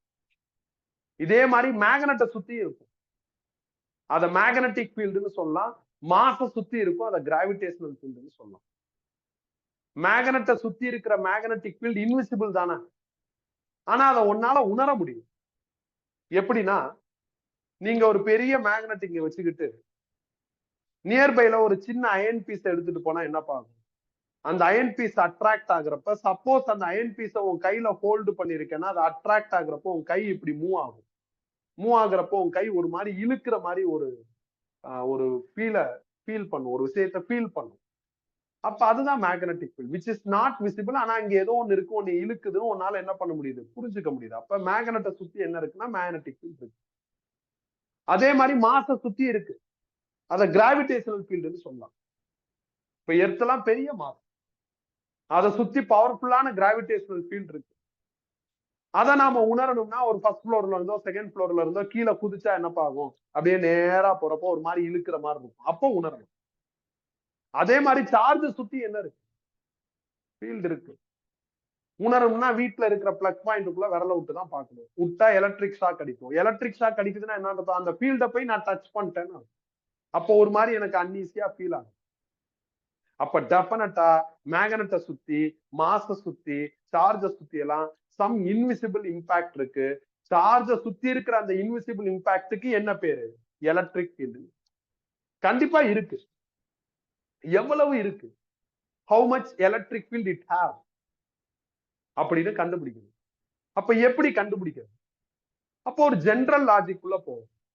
இப்போ நீங்க ஒரு 10 பேர் இருக்கீங்க, நீங்க யார் நல்லா பெர்ஃபார்ம் பண்றீங்கிறத நான் எப்படிப்பா கண்டுபிடிக்கணும்? டெஸ்ட் வச்சுதான் கண்டுபிடிக்கணும், வேற மெத்தடே கிடையாது. நீ யோசிச்சு பாரு, டெஸ்ட் இல்லாம நீ நல்லா பெர்ஃபார்ம் பண்றன்னு நான் எப்படி முடிவு பண்ண முடியும்? நீயா வந்து நான் நல்லா பெர்ஃபார்ம் பண்ணுவேன்னு சொன்னா நான் நம்ப முடியாது. நான் உங்க எல்லாருக்கும் டெஸ்ட் வச்சு based on the test performance நீங்க நல்லா பெர்ஃபார்ம் பண்றீங்களா இல்லையான்னு முடிவு பண்ணணும். இப்ப நான் உங்க எல்லாருக்கும் டெஸ்ட் வைக்கணும். நான் அப்ப பிசிக்ஸ் தானே டீச் பண்றேன். அப்ப எதுல டெஸ்ட் வச்சிருக்கணும்? பிசிக்ஸ்ல தான் டெஸ்ட் வச்சு. டெஸ்ட் வைக்கிறேன்னு சொல்லிட்டு நான் மேக்ஸ்லயோ இல்ல இங்கிலீஷ்லயோ வச்சா லாஜிக் இடிக்கும். சோ நான் பெர்ஃபார்மன்ஸ அனலைஸ் பண்ணும் among you who are all better அப்படின்னு நான் செக் பண்ணா இதுதான் நல்ல மெத்தட். ஒரே டெஸ்ட் தான் எல்லாருக்கும் வைக்கணும். நான் பிசிக்ஸ் எடுக்கிறதுனால பிசிக்ஸ் டெஸ்ட் வைக்கணும். டெஸ்ட் கொஸ்டின் பேப்பர் எப்படிப்பா இருக்கலாம், கஷ்டமாவும் இருக்கலாம், ஈஸியாவும் இருக்கலாம். ஆனா கொடுத்தா எல்லாருக்கும் ஒரே கொஸ்டின் பேப்பர் தான் கொடுக்கணும். ஒரு ஒரு ஆளுக்கும் வேற வேற கொஸ்டின் பேப்பர்னு மாத்தி கொடுத்தா அது ஒரு நல்ல அனாலிசிஸ்னு சொல்ல முடியாது. அதே மாதிரி நான் எல்லாருக்கும் ஒரே டைம்ல தான் டெஸ்ட் வைக்கணும். ஒரு ஆளுக்கு இன்னைக்கு வச்சுட்டு இன்னொரு ஆளுக்கு படிக்கிறதுக்கு டைம் கொடுத்துட்டு நாளைக்கு வச்சாலும் லாஜிக் என்ன ஆகும், இடிக்கும். அப்ப நான் ஒரு சாதாரணமா ஒரு 10 ஸ்டூடெண்ட்ல யார் பெட்டரா பெர்ஃபார்ம் பண்றாங்க அப்படின்னு யோசிக்கிறதுக்கு டெஸ்ட் வைக்கலான்னு ஒரு பிளான் எடுத்தாலும் அந்த பிளானை எக்ஸிக்யூட் பண்றப்ப நிறைய கன்ஸ்ட்ரெயின்ஸ் வருது. அதே மாதிரிதான்ப்பா இங்கேயும். இந்த சார்ஜை சுத்தி ஒரு இன்விசிபிள் இம்பாக்ட் இருக்கு. அது எவ்வளவு இருக்குன்னு நான் ரெகக்னைஸ் பண்ணும். ரெகக்னைஸ் பண்ணா நான் டெஸ்ட் வைக்கணும். சார்ஜ சுத்தி இருக்கிற இம்பாக்ட ரெகக்னைஸ் பண்றதுனால நான் டெஸ்டா அகைன் ஒரு சார்ஜ தான் வைக்கணும். இது டெஸ்ட் பாயிண்ட். டெஸ்ட் சார்ஜ Q0 டினோட் பண்றேன். Electric field cum electric field intensity இந்த டெஃபினிஷன்ல Q0 1 கூலும்னு சொல்லியிருக்காங்க. அதனால நானும் 1 கூலும் எடுத்துக்கிறேன். 1 கூலும் தான் வைக்கணும்னு எந்த கம்பல்சனும் கிடையாது. எனி டெஸ்ட் சார்ஜ் நீங்க வைக்கலாம், தப்பு கிடையாது. ஆனா இன் டெஃபினிஷன் தே செட் 1 கூலும் அப்படிங்கிறதுனால நான் இப்போதைக்கு 1 கூலும் வச்சிருக்கேன். சோ இத சுத்தி ஒரு இன்விசிபிள் இம்பாக்ட் இருக்கு. ஹவு மச் இட் ஹாவ் அப்படின்னு ஐடென்டிஃபை பண்றதுக்கு ஒரு பர்டிகுலர் பாயிண்ட்ல டெஃபினிஷன் படி யூனிட் பாசிட்டிவ் சார்ஜர் டெஸ்டா வச்சிருக்கேன். அப்படி வச்சா என்னப்பா ஆகும்? இந்த சார்ஜ் போய் அந்த சார்ஜர் ரிப்பல் பண்ணும். ரிப்பல் பண்றதுக்கு ஒரு ஃபோர்ஸை கிரியேட் பண்ணும். That force on unit positive charge தான் electric field or electric field intensity. Force on unit positive சார்ஜ்னு சொல்றதுக்கு பதிலா force experience by positive charge held at that point அப்படின்னு சொல்லலாம். இன்னும் தெளிவா சொல்லலாம். The electric field due to point charge or the electric field due to a charge is defined as the force experienced by unit positive charge kept at that point அப்படின்னு சொல்றேன். அப்ப நான் define பண்ணிட்டேன். நான் யூனிட் எழுதணும். என்ன unit வரும்? ஃபோர்ஸோட unit Newton, சார்ஜோட unit என்ன அப்படின்னா கூலும். அப்ப நியூட்டன் பெர் கூலும் தான் எலக்ட்ரிக் ஃபீல்டோட யூனிட். இது இல்லாம எலக்ட்ரிக் ஃபீல்டுக்கு இன்னொரு யூனிட் இருக்கு, வோல்ட் பெர் மீட்டர்ன்ட்டு. இதை நம்ம அடுத்தடுத்த டைட்டில்ல தான் படிப்போம். படிச்சுட்டு இந்த யூனிட் ட்ரூவா ஃபால்ஸான்னு வெரிஃபை பண்ணிக்கலாம். அதுவரை இதை நீ என்ன பண்ணிக்கணும், அக்செப்ட் பண்ணி. ஏன்னா நம்ம ஏதாவது ப்ராப்ளம் டிஸ்கஸ் பண்றப்ப இந்த யூனிட்ல டேட்டா இருந்ததுன்னா உனக்கு கன்ஃபியூஸ் ஆயிரும். அதனால நான் இன்ஃபார்ம் பண்றேன், எக்ஸ்பிளைன் பண்ணல. லேட்டரா அந்த டைட்டில் வரப்ப எக்ஸ்பிளைன். இப்ப திருப்பி நாம சம்மரி பண்ணுவோம். என்கிட்ட சார்ஜ் இருக்கு, அதை சுத்தி ஒரு இன்விசிபிள் இம்பாக்ட் இருக்கும். அதை ஜென்ரலா என்ன சொல்றாங்க, எலக்ட்ரிக் ஃபீல்ட்னு சொல்றாங்க. அது எவ்வளவு இருக்குன்னு கண்டுபிடிக்கணும். கண்டுபிடிக்கிறதுக்கு பேசிக் மெத்தட் டெஸ்ட் வைக்கிறது. நான் டெஃபினிஷன் படி ஒரு பர்டிகுலர் பாயிண்ட்ல 1 கூலுமா டெஸ்டா வைக்கிறேன். வச்சா இந்த மெயின் சார்ஜ் போய் அந்த டெஸ்ட் சார்ஜர் ரிப்பல் பண்ணுது. ரிப்பல் பண்றதுக்கு ஒரு ஃபோர்ஸை கிரியேட் பண்ணுது. That force an test charge தான் என்னது, எலக்ட்ரிக் ஃபீல்ட். அந்த ஸ்டேட்மெண்ட்டா அப்படியே ஃபார்முலாவா மாத்திட்டேன். இல்ல ஃபார்முலாவா அப்படியே ஸ்டேட்மெண்ட்டா மாத்தினா டெஃபினிஷன் கிடைச்சிரும். இதுதான் டெஃபினிஷன் ஃபார்முலாங்கிறதுனால இதை வச்சு எஸ்ஐ யூனிட் ஆஃப் எலக்ட்ரிக் ஃபீல்டே எழுதிட்டேன். ஒரு யூனிட் கன்ஃபார்ம்டா புரியுது. இன்னொரு யூனிட் எப்படி வந்துச்சுங்கிறத லேட்டரா பார்த்து. இப்ப சில கிளாரிட்டிக்குள்ள வரும். ஏன் யூனிட் பாசிட்டிவ் சார்ஜ் டெஸ்டா வைக்கிறாங்க? டெஸ்ட் வைக்கிறப்ப எந்த சார்ஜ் வேணாலும் வைக்கலாம்ப்பா, பிரச்சனை கிடையாது. ஏன் யூனிட் பாசிட்டிவ் சார்ஜ் சஜஸ்ட் பண்ணிருக்காங்கன்னா, நான் இதோட இம்பாக்ட தான் நான் கண்டுபிடிக்கணும். அப்ப டெஸ்டா ஒரு சின்ன சார்ஜ் வச்சா நல்லா இருக்கும். நீ ரொம்ப பெரிய சார்ஜ் வச்சா இந்த சார்ஜ்னால வர இம்பாக்ட்னால அந்த இம்பாக்ட் என்ன ஆயிரும்னா டைல்யூட் ஆயிடும். கரெக்ட் தானே? இப்போ ஒரு அண்டால தண்ணி நீ புடிச்சு வைக்கணும். அதுக்கு நீ என்ன பண்ணலாம், ஒரு டேங்க்ல இருந்து அண்டாவுக்கு தண்ணி எடுக்கலாம். இது லாஜிக். ஒரு சின்ன கப்புல இருந்து அண்டாவுக்கு தண்ணியை எப்படி நிரப்ப முடியும்? நிரப்ப முடியாது. அப்போ ஒரு பேசிக் ஐடியா இதுல நீங்க ஜெனரேட் பண்ணிக்கணும். என்னோட இம்பாக்ட கண்டுபிடிக்கிறதுக்கு எனக்கு ஒரு டெஸ்ட் வைக்கிறீங்கன்னா கொஞ்சம் சின்னதா இருந்தா நல்லா இருக்கும் அப்படின்னு சஜஸ்ட் பண்றாங்க. நீ 1 கூலுமை கம்பல்சனா வைக்கணும்னு அவங்க சொல்லவே இல்லை. 1 கூலுமை வச்சு ஒரு பெரிய பிளேவே இருக்கு. இந்த இடத்துல 1 கூலும்னு ஆரம்பிக்கிறாங்க. ஆரம்பிச்சு அப்படியே ஒப்பேத்தி பரவாயில்லங்க அப்படிங்கிற மாதிரி விடுறாங்க. 1 கூலும் இருந்தாலும் பரவாயில்ல, இல்லைனாலும் பரவாயில்லங்கிற மாதிரி போக போக விடுறாங்க. பட் இருந்தாலும் என்ன சொல்ல வராங்கிறத நான் தெளிவுபடுத்துறேன். நான் ஒரு டெஸ்ட், இப்ப ஸ்டூடெண்டா நான் உனக்கு ஒரு டெஸ்ட் வைக்கலாம்னு நினைக்கிறேன். பிசிக்ஸ்ல தான் வைக்கிறேன். நான் கூலும்ஸ்ல மட்டும் நடத்திட்டு எல்லா டைட்டில் இருந்து டெஸ்ட் வச்சா நீ எப்படி எழுதுவேன்? எழுத முடியாது. அப்ப நான் என்ன பண்ணிருக்கேனோ அது ரிலேட்டடா வைக்கணும். அந்த மாதிரிதான் இங்கேயும் சொல்றாங்க. we are having a charge, அதோட இம்பாக்ட கண்டுபிடிக்கணும். அதுக்கு அதோட இம்பாக்ட் டேமேஜ் ஆகாத மாதிரி ஒரு டெஸ்ட் வச்சா நல்லா இருக்கும். அப்ப சின்ன சார்ஜ் வச்சா எப்படி இருக்கும்? இதோட இம்பாக்ட் அவ்வளவு சீக்கிரம் டைல்யூட் ஆகாது, டேமேஜ் ஆகாது. அதனாலதான் 1 கூலும் சஜஸ்ட் பண்றாங்க. they are suggesting 1 coulomb, they are not compelling 1 coulomb. அப்புறம் டெஸ்ட் நான் எங்க வச்சிருக்கேன்னா இந்த இடத்துல வச்சிருக்கேன். ஏன் இந்த இடத்துல வச்சேன்? எங்க வேணாலும் வைக்கலாம்ப்பா. நான் ஏன் இந்த இடத்துல வச்சேன்னா போர்ட்ல இடம் இருக்கிறதுனால இந்த இடத்துல வச்சிருக்கேன். நான் கீழே கூட வைக்கலாம், எனக்கு வரைகிறதுக்கு அன்ஈஸியா இருக்கும். இங்கிட்டு கூட வைக்கலாம், மேல கூட வைக்கலாம், ஃப்ரண்ட்ல கூட வைக்கலாம். எப்படி வரைகிறது? அப்ப எனக்கு கொஞ்சம் ஸ்பேஸ் கன்ஸ்ட்ரெயின்ட் இல்லாத ஒரு இடத்துல நான் என்ன பண்ணிருக்கேன், டெஸ்ட் வச்சு. அப்ப நான் இந்த சார்ஜை சுத்தி இருக்கிற இம்பாக்ட கண்டுபிடிக்கிறதுக்கு டெஃபினிஷன் படி ஒரு டெஸ்ட ஒரு பர்டிகுலர் பாயிண்ட்ல வைக்கிறேன். வச்சா இது போய் அதை ரிப்பல் பண்ணுது. ரிப்பல் பண்றதுக்கு ஒரு ஃபோர்ஸை கிரியேட் பண்ணுது. அந்த ஃபோர்ஸ் தான் எலக்ட்ரிக் ஃபீல்ட். நான் இந்த ஃபார்முலாவை யூஸ் பண்ணி இ கண்டுபிடிக்கிறேன். கண்டுபிடிச்சதுக்கு அப்புறம் அது ஒரு கிரேட்டர் நம்பரா இருக்கு. அப்ப இது சூப்பரான சார்ஜ், இம்பாக்ட் பவர்ஃபுல்லா இருக்கு. இது லெஸ்ஸர் நம்பரா இருந்ததுன்னா இது டம்மி சார்ஜ், இம்பாக்ட் வீக்கா இருக்கு. அப்படியெல்லாம் கிளாசிஃபை பண்ண முடியாது. நீ யோசிச்சு பாரு. நீ நல்ல மார்க் எடுத்துட்ட, அதனால நீ நல்ல ஸ்டூடெண்ட். மார்க் கம்மியா எடுத்துட்ட, அதனால நீ கெட்ட ஸ்டூடெண்ட் சொன்னா அது தப்பு தானே? இன்னைக்கு காலத்துல நிறைய டீச்சர் அப்படிதான் முடிவு போறாங்க. நல்லா படிச்சா நல்லவன், நல்லா படிக்கலன்னா கெட்டவன் அப்படின்னு முடிவு போறாங்க. அது அது அது ராங் லாஜிக். அதை ஏத்துக்கவே முடியாது. அது வேற, இது வேற. நான் இந்த இடத்துல எவாலுவேட் பண்ணி அந்த எவாலுவேட்டட் நம்பரை டிஸ்கிரைப் பண்றேன், சொல்றேன், அவ்வளவுதான். அந்த நம்பரை வச்சு டிசிஷன்லாம் நான் எடுக்கணும். நீ 100 மார்க்குக்கு டெஸ்ட் எழுதி 60 வாங்கியிருக்க, 100க்கு டெஸ்ட் எழுதி 90 வாங்கியிருக்க, 40 வாங்கியிருக்க, இவ்வளவுதான் சொல்லுவேன். 90 best, 60 not best, 40 not best அப்படின்னு நான் இந்த மார்க்கை வச்சு கிளாசிஃபை பண்ணணும். 90 வாங்கினவன் பொய் சொல்ல முடியாதுன்னு சொல்லிட முடியுமா? முடியாதுல. சோ இங்க தி பெஸ்ட் நாட் பெஸ்ட்ங்கிறதெல்லாம் ஒரு சிம்பிள் கிரைட்டீரியாக்குள்ள எடுத்துட்டு வர முடியாது. அதனால நீ எலக்ட்ரிக் வீல் கண்டுபிடிக்கிறதோட நிறுத்திக்கிறணும். அந்த நம்பரை பார்த்து ஓகே இது சூப்பர், இது நாட் சூப்பர் அப்படின்லாம் என்ன பண்ணக்கூடாது, சொல்லக்கூடாது. இப்ப இந்த டைட்டில்லாம் விட்டு நம்ம கொஞ்சம் கீழே இறங்குவோம். எப்படின்னா இந்த 2 சார்ஜுக்கு அக்ராஸா உள்ள டிஸ்டன்ஸ் நான் ஆர்னு எடுத்துக்கிறேன். எங்கெல்லாம் 2 சார்ஜ் இருக்கோ அங்கெல்லாம் நம்ம கூலும்ஸ் லா அப்ளை பண்ணுவோம். அப்ப கூலும்ஸ் லா படி ஃபோர்ஸ் கண்டுபிடிக்கிறதுக்கு என்ன formula? 1/4πε0 product of 2 charge by r square. 1/4πε0 constant. Product of 2 charge வேணும். ஒரு சார்ஜ் என்னப்பா? Capital Q. இன்னொரு சார்ஜ் என்னப்பா? Q0. டெஃபினிஷன் படி அது எவ்வளவுப்பா? 1 கூலும். ஆனா அவங்க ஒன்னும் 1 கூலும் வேணும் நம்மள கம்பல் பண்ணல. நம்ம அப்ப கூலுமா மாத்தலாம். அதனால நான் Q0லே போட்டுக்கிறேன். ஓகே, அடுத்து ஆர்னா என்னப்பா? Distance between 2 charge. அப்ப Qக்கும் Q0க்கும் நடுவுல இருக்கிற டிஸ்டன்ஸ் என்ன இருக்கு? ஆர்னே தான் இருக்கு. அப்ப இந்த ஆர் ஸ்கொயர்டை இந்த ஆர் ஸ்கொயர்டா ரீப்ளேஸ் பண்ணிடலாம். பட் என் டார்கெட் எஃப் கிடையாது, என் டார்கெட் இ. இயோட டெஃபினிஷன் ஃபார்முலா என்ன? F/Q0. எஃப்க்கு பதில் இதை ஃபில் பண்ணுங்க. 1/4πε0 capital Q Q0 by r squared by Q0. Q0 cancel ஆயிடுச்சுன்னா electric field will become as Q divided by 4πε0 r square. இது யாரு? இதுவும் எலக்ட்ரிக் ஃபீல்ட் தான், இதுவும் எலக்ட்ரிக் ஃபீல்ட் தான். இது எலக்ட்ரிக் ஃபீல்டோட டெஃபினிஷன். இது யாருன்னா electric field for point charge. ரொம்ப முக்கியம்ப்பா. நீ கண்டுபிடிக்கிற ஓகே, அது கண்டுபிடிச்ச ஃபார்முலா யாரோடதுன்னு தெளிவா ஞாபகம் வச்சுக்கணும். நம்ம பாயிண்ட் சார்ஜ் தானே ஜூம் பண்ணி எடுத்திருக்கோம். அப்ப அது பாயிண்ட் சார்ஜ் தானே.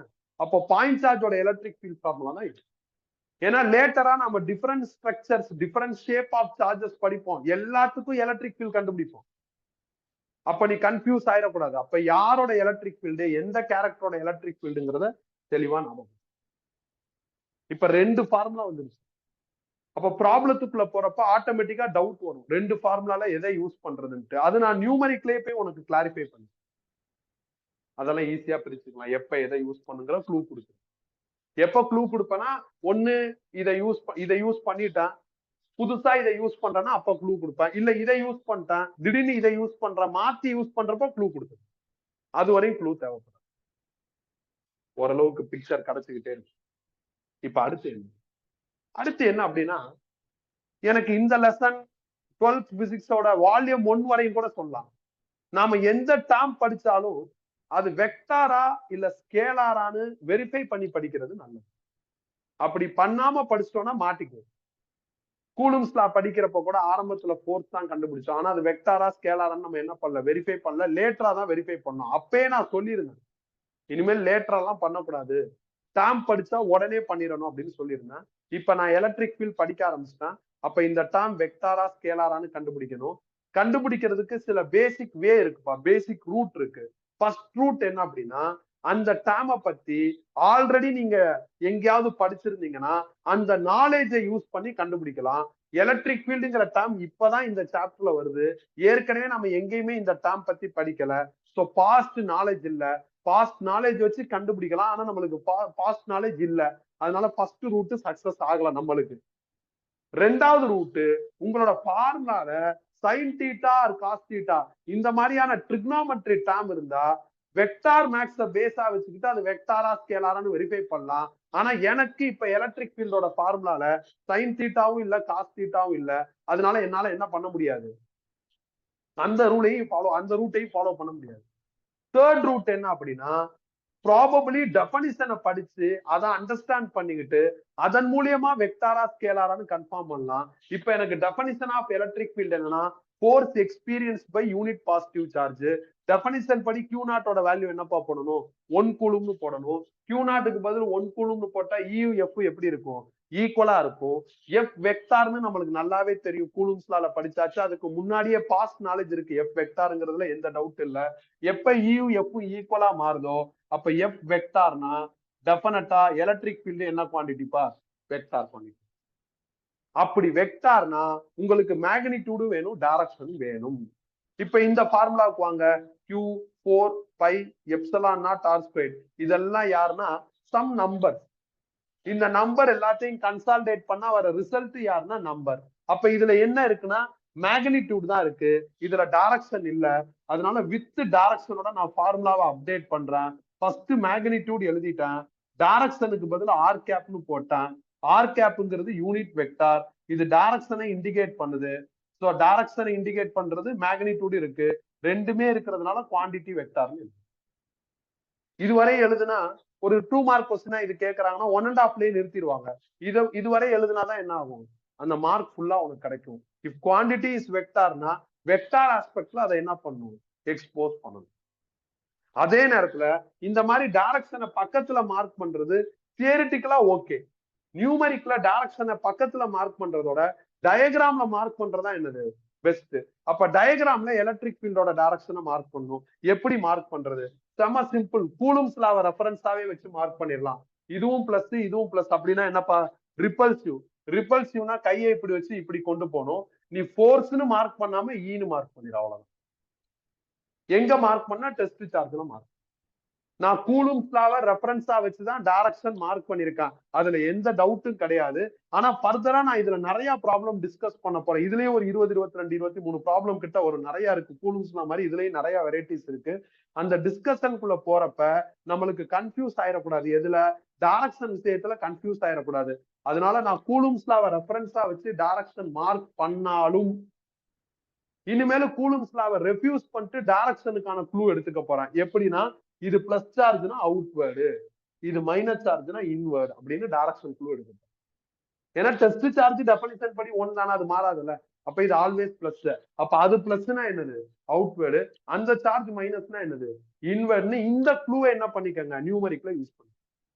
நீ ரிப்பல்சிவ் அட்ராக்டிவ்னு போகாது. அப்போ உனக்கு கூலும்ஸ் லா சினாரியோவே வந்து குழப்பி விடும். கூலும்ஸ் லா ப்ராப்ளமும் இந்த ப்ராப்ளமும் குழப்பி விடும். அன்டவுட்டட்லி கூலும்ஸ் லா தெரியாம நீ இதை படிக்க முடியாது. அதுல எந்த சந்தேகமும் இல்ல. கூலும்ஸ் லா தெரியாம இந்த டைரக்ஷனை மார்க் பண்ண முடியாது. அதுலயே எந்த சந்தேகமும் இல்ல. ஆனா நான் என்ன சஜஸ்ட் பண்றேன்னா கூலும்ஸ் லா நம்ம படிச்சாச்சு, ப்ராப்ளம் நிறைய பார்த்திருக்கோம், அதுல ஸ்ட்ராங்கா இருக்கும், எல்லாம் ஓகே. இந்த டைட்டில் படிக்கிறதுக்கும் கூலும்ஸ் லா தேவை, அதுவும் ஓகே. ஆனா படிச்சு முடிச்சதுக்கு அப்புறம் கூலும்ஸ் லா வேணாம். கூலும்ஸ் லா இல்லாம யோசிக்கிறதுக்கு என்ன வழின்னு யோசி. அது நான் படிக்கிற வரையும் டைரக்ஷன் நான் எப்படி மார்க் பண்றேன்? கூலும்ஸ் லாவை பேஸ் பண்ணி. படிச்சு முடிச்சதுக்கு அப்புறம் நான் என்ன பண்றேன்? புரியுற மாதிரி யோசிக்கிறேன். பிளஸ்னா அவுட்வேர்ட், மைனஸ்னா இன்வேர்ட். அப்ப அது ஈஸியா இருக்கும். அடுத்து இங்க வாங்கலாம். இந்த ஆர்னா யாருப்பா? சொல்லுங்க. Distance between two charge. எந்த ரெண்டு சார்ஜ்? Q1 Q2. இங்க ஆர்னா யாருப்பா? அதே டிஸ்டன்ஸ் பிட்வீன் டூ சார்ஜ் தான். ஆனா மேல பார்த்தா ஒரு சார்ஜ் தான். அப்ப இங்க ஆருக்கு நேச்சுரலாவே ஒரு கிளாரிட்டி கிடைக்குது. ஆனா இந்த ஆருக்கு அந்த கிளாரிட்டி கிடைக்கல. அதனால நான் பர்சனலா என்ன பண்றேன்னா இந்த ஆருக்கு கிளாரிட்டி இல்லாததுனால Q divided by 4 pi epsilon naught distance ஸ்கொயர்னு மாத்திட்டேன். ஏன்னா கிளாரிட்டி இல்ல. அது இல்லாம ஃபியூச்சர்ல ஸ்பெரிக், டிஸ்க், ரிங்கு இந்த மாதிரி ஸ்ட்ரக்சர் பத்தி படிக்க ஆரம்பிச்சோம். இப்ப நான் சொன்னதுல சில ஸ்ட்ரக்சர் சிலபஸ்ல இருக்கு, சிலது இல்ல. அந்த மாதிரி ஸ்ட்ரக்சர், ரவுண்ட் ஸ்ட்ரக்சர்ஸ் எது வந்தாலும் ரேடியஸ் உள்ள வரும். அப்ப ஆட்டோமேட்டிக்கா இந்த ஆரும் அந்த ஃபார்முலால ஒரு ரேடியஸ் வரும். அது ரெண்டும் ஒண்ணு என்ன பண்ணும்? குழப்பி விடு ஈஸியா. சிம்பிள் கன்ஃபியூஷன் எப்ப வேணாலும் ஜெனரேட் ஆகலாம். அது இல்லாம இந்த ஆருக்கு இங்க இருக்கிற ஆருக்கு கிடைக்கிற கிளாரிட்டி மாதிரி கிடைக்கல. அதனால நான் டிஸ்டன்ஸ்னு மாத்திக்கிறேன். இப்படி மாத்திட்டா சிம்பிள் கன்ஃபியூஷன் வராது.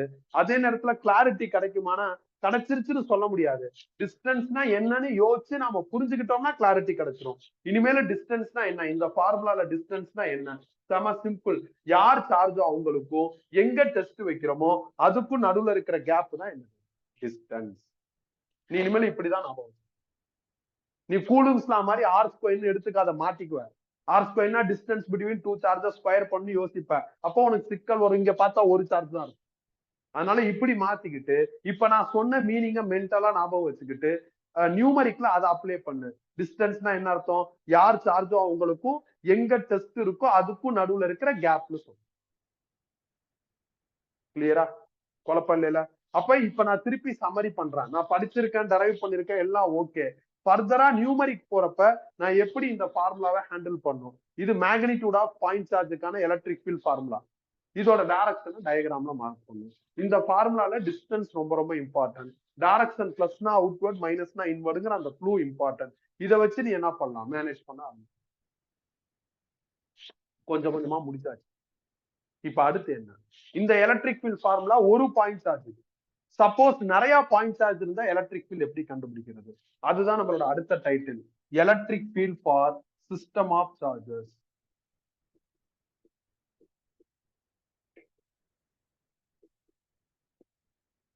இதுக்கு இன்னொரு பேர் இருக்கு, principles of superposition.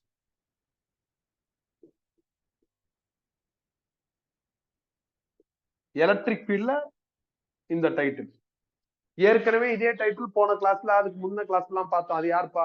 Principles of superposition of Coulomb's law. இப்ப நான் சொல்றது principles of superposition of electric field. ஒரு பாயிண்ட் சார்ஜுக்கு எலக்ட்ரிக் ஃபீல்ட் கண்டுபிடிக்கிற ஃபார்முலா என்கிட்ட இருக்கு. நிறைய பாயிண்ட் சார்ஜ் இருந்தா என்ன பண்றது? ஒரு எக்ஸாம்பிளுக்கு 3 பாயிண்ட் சார்ஜ் எடுக்கிறேன். இத Q1, இத Q2, இத Q3 நேம் பண்றேன். Find electric field. இதான் question.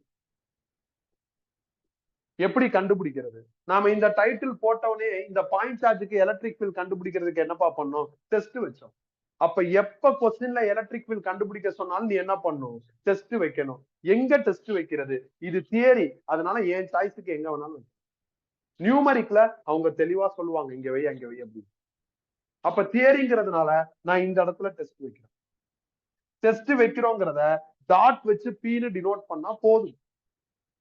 Q0 is equal to 1 கூலும்னு இங்க எழுதுன மாதிரி அங்க எழுத வேண்டிய அவசியம் இனிமேல் கிடையவே கிடையாது. ஏன்னா ஃபார்முலால Q0ங்கிற சிம்பலே இருக்காது. அதனால தேவையில்லாத சிம்பலை உள்ள இன்ட்ரோ பண்ணும். வெச்சாச்சு டெஸ்ட். அடுத்து என்ன? இந்த ஃபார்முலாவை யூஸ் பண்ணி Q1 ஓட எலக்ட்ரிக் ஃபீல்ட் கண்டுபிடிங்க. இங்க இருக்கிற Qக்கு பதில் Q1 ரீப்ளேஸ் பண்ணிடலாம். 4πε0 கான்ஸ்டன்ட், அதுக்கப்புறம் டிஸ்டன்ஸ் ஸ்கொயர். டிஸ்டன்ஸ்னா யார் சார்ஜோ அவங்களுக்கும் எங்க டெஸ்ட் வைக்கிறோமோ அதுக்கும் நடுவுல இருக்கிற கேப்னு சொல்லலாம். அப்படிதானே அர்த்தம் சொன்னேன். அந்த கேப்பை நான் சப்போஸ் ஏன்னு எழுதுனா இங்க ஏ ஸ்கொயர். அடுத்து Q2க்கு இதே ஃபார்முலாவை ஃபாலோ பண்ணுங்க. Qக்கு பதில் Q2ன்னு எழுதலாம். 4πε0 கான்ஸ்டன்ட், அதுக்கப்புறம் டிஸ்டன்ஸ் ஸ்கொயர். டிஸ்டன்ஸ்னா யார் சார்ஜோ அவங்களுக்கும் எங்க டெஸ்ட் வைக்கிறோமோ அதுக்கும் நடுவுல இருக்கிற கேப்னு சொல்லலாம். இந்த கேப்பை நான் ஆர்னு போட்டா இங்க ஆர் ஸ்கொயர். திருப்பி இதே ஃபார்முலாவை Q3க்கு அப்ளை பண்ணுங்க.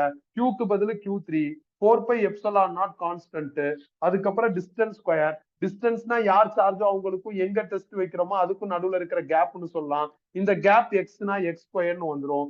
இது எல்லாத்தையும் ஆட் பண்ணா ஃபைனல் ஆன்சர் E கிடைச்சிரும். பல்கா என்னால பண்ண முடியாது. பார்ட் பார்ட்டா பண்ணி ஆட் பண்றேன். அப்படி பார்ட் பார்ட்டா பண்ணி சம் பண்ண அதை ஜெனரலா என்ன சொல்லலாம்? சூப்பர் பொசிஷன் பிரின்சிபல் ஆர் லீனியாரிட்டின்னு சொல்லலாம். கிளியரா? குழப்பம் இல்ல? டிஸ்டன்ஸ்னா என்ன பார்த்தோம்? யார் சார்ஜோ அவங்களுக்கும் எங்க டெஸ்ட் இருக்கோ அதுக்கும் நடுவுல இருக்கிற கேப். இப்ப இதோட வேல்யூ 10, இதோட வேல்யூ 5, இதோட வேல்யூ 20. அப்ப என்னப்பா வரும்? 10 + 5 15, 15 + 20 35 அப்படின்னு வரும். ஆக்சுவலா நீ இந்த மாதிரி எழுத முடியாது. ஏன்னா இந்த குவான்டிட்டி வெக்டார். வெக்டார்னா 10, 5, 20 இவங்க எல்லாருக்கும் என்ன இருக்கும்? டைரக்ஷன் இருக்கும். அந்த டைரக்ஷன் மார்க் பண்றதுக்கு நம்ம க்ளூ ரெடி பண்ணியாச்சு. பிளஸ்னா என்னது? அவுட்வர்ட், மைனஸ்னா இன்வர்ட். இந்த க்ளூவை யூஸ் பண்ணி இந்த டயகிராம்ல இவங்களோட டைரக்ஷன்ஸை நீங்க இங்க மார்க் பண்ணிட்டு டைரக்ஷனை பேஸ் பண்ணி நீங்க அடிஷன் ப்ராசஸ் பண்ணும். டைரக்ஷன் பேஸ் பண்ணி பண்ற அடிஷனுக்கு என்னப்பா பேரு? Vector addition. நான் வெக்டார் அடிஷன் எழுதிட்டேன். புக்ல எழுதாம இங்க ஏ போட்டிருந்தா ஏ கேப், ஆர் போட்டிருந்தா ஆர் கேப், எக்ஸ் போட்டிருந்தா எக்ஸ் கேப்னு இண்டிகேட் பண்ணி அதை வெக்டார் அடிஷன்ங்கிறத சிம்பாலிக்கா கன்வே பண்ணி. வெக்டார் அடிஷன் எப்படி பண்றது? இப்பதான் 10 ப்ராப்ளத்துல ஆன் கூலும்ஸ்லாம் பண்ணும். அப்ப அந்த மேக்ஸ் அப்படியே என்ன பண்ணிக்கலாம்? ஃபாலோ பண்ணிக்கலாம். திருப்பி அந்த மேக்ஸை பத்தி நம்ம தியரியா படிக்கணுங்கிற அவசியம் இல்லை. இப்ப எனக்கு ஒரு ஐடியா கிடைக்குது. என்ன ஐடியா? பாயிண்ட் சார்ஜோட எலக்ட்ரிக் ஃபீல்ட் ஃபார்முலா ரெடி பண்ணிட்டேன். அந்த ஃபார்முலா வச்சு நிறைய பாயிண்ட் சார்ஜ் கொடுத்தா எப்படி எலக்ட்ரிக் ஃபீல்ட் கண்டுபிடிக்கிறதுங்கிறத கத்துக்கிட்டேன். அப்ப இதை பேஸ் பண்ணி நான் என்ன பண்ண போறேன்? ப்ராப்ளம் பார்க்க போறேன். ஸோ இனிஷியலா இந்த ஸ்டைல் ஆஃப் ப்ராப்ளமும் முடிச்சுட்டு லேட்டரா இந்த ஃபார்முலா யூஸ் பண்ற ப்ராப்ளத்துக்குள்ள வருவேன். இந்த ஃபார்முலா யூஸ் பண்றப்ப ஏன் இதை யூஸ் பண்றேங்கிற க்ளூ கொடுத்துருவேன். உனக்கு அப்ப ஆட்டோமேட்டிக்கா இதை யூஸ் பண்ணுமா இல்ல அதை யூஸ் பண்ணுமாங்கிற ஐடியா கிடைக்கும். முடிஞ்சிருச்சு. இதுல இன்னொரு சினாரியோ இருக்கு. எலக்ட்ரிக் ஃபீல்டோ ஆர் ஸ்கொயர்டு எப்படிப்பா இருக்கு? இன்வெர்ஸ்லி ப்ரொபோஷனலா இருக்கு. அப்ப டெஸ்ட நீங்க வைக்காம பக்கத்துல வைக்க வைக்க இது குறையும். ஆர் குறைய குறைய இ என்ன ஆகும்? ஜாஸ்தி ஆகும். இது இது இந்த இடத்துல மோஸ்ட் இம்பார்ட்டன்ட் சொல்ல மாட்டேன். ஃபியூச்சர்ல நம்ம வேற சில ஸ்ட்ரக்சர்ஸ்க்குலாம் எலக்ட்ரிக் ஃபீல்ட் கண்டுபிடிக்கிறப்ப எலக்ட்ரிக் ஃபீல்டுக்கும் ஆருக்குள்ள ரிலேஷன்ஷிப்பை வச்சு சில விஷயங்களை சில பாயிண்ட்ஸை பேசுறதுக்கு முயற்சி பண்ணுவாங்க. அப்ப இது முக்கியம். நம்ம அடுத்த ஒரு 3-4 கிளாஸ் இன்னைக்கு இல்லாம இன்னொரு 3-4 கிளாஸ் வந்து நம்மளுக்கு என்ன ஆகும்னா ஒரு 2 வீக்ஸ் எலக்ட்ரிக் ஃபீல்டை வச்சுதான் டிராவல் பண்றோம். ஓகே தானே? இந்த நோட்ஸ் முடிகிற வரை எலக்ட்ரிக் ஃபீல்டை வச்சு டிராவல் பண்றோம். இந்த லெசன் தியரிட்டிக்கலா ஹைலி கனெக்டட் பா. உதாரணத்துக்கு நீங்க கூலும்ஸ் லா தியரி படிச்சாதான் இந்த தியரி படிக்க முடியும். இந்த தியரியை படிச்சாதான் அடுத்த தியரி. இப்படி தியரிட்டிக்கலா ஹைலி கனெக்டடா இருக்கும். ஆனா நியூமரிக்ஸ் வைஸ் ஹைலி டிஸ்கனெக்டடா இருக்கும். நீ கூலும்ஸ் லா கிளாஸே கவனிக்கலைனாலும் இப்ப இதை வச்சு நான் ப்ராப்ளம் நடத்தணும் உனக்கு புரியும். கூலும்ஸ் லால எந்த ப்ராப்ளம் பார்க்கலைனாலும் இதை வச்சு ப்ராப்ளம் பார்க்கறப்போ புரியும். நியூமரிக்கா இது ரொம்ப வித்தியாசமா இருக்கும். தியரியா கொஞ்சம் கொஞ்சம் லிங்க் ஆன மாதிரி ஒன்னோட ஒண்ணு மெர்ஜ் ஆன மாதிரி. இதுல ஏதாவது டவுட் இருந்தா கேட்கலாம். நான் இதோட எலக்ட்ரிக் லைன்ஸ் ஆஃப் ஃபோர்ஸ் பத்தி பேசணும்னு சொல்லியிருக்கேன். ஒரு அடிஷனலா ஒரு அனெக்சரா அதை பத்தி படிச்சிடலாம். இப்ப இதுல ஏதாவது டவுட்ஸ் இருந்ததுன்னா நீங்க கேட்கலாம்.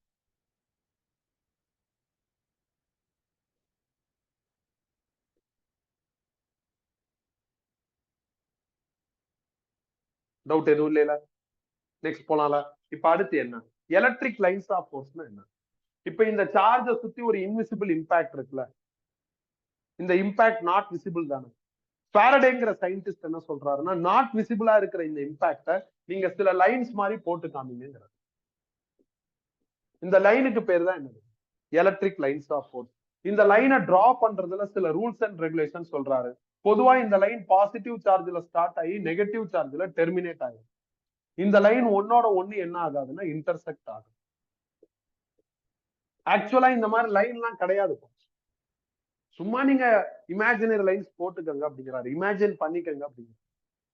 இப்ப உதாரணத்துக்கு E20னா நீங்க 20 லைன்ஸ் போடலாம்.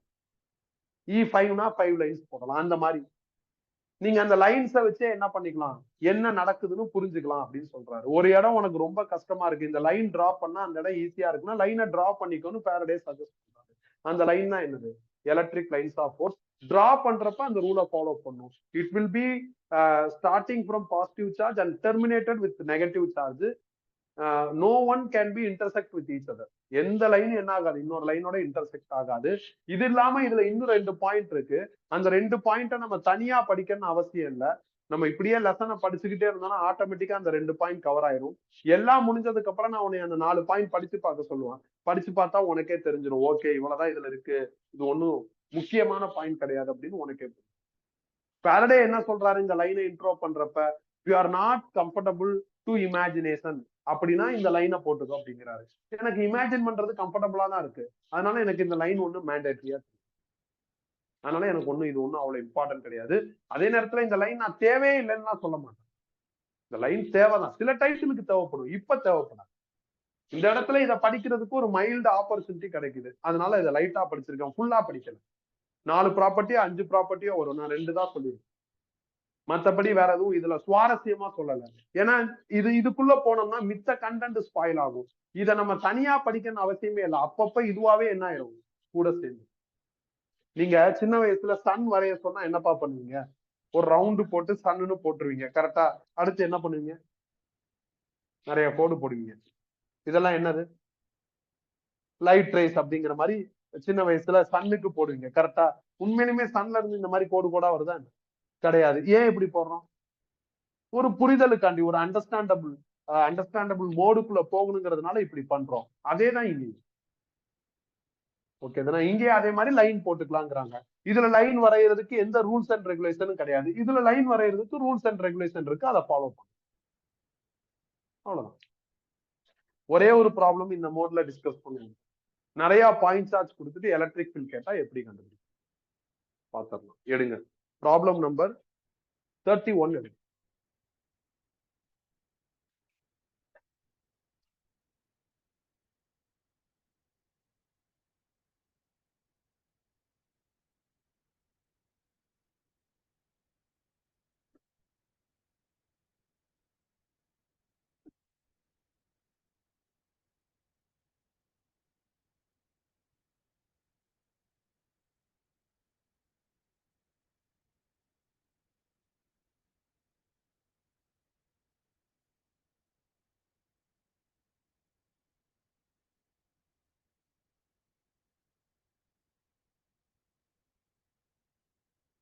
3 point charges plus q each are placed at an equilateral triangle of side L.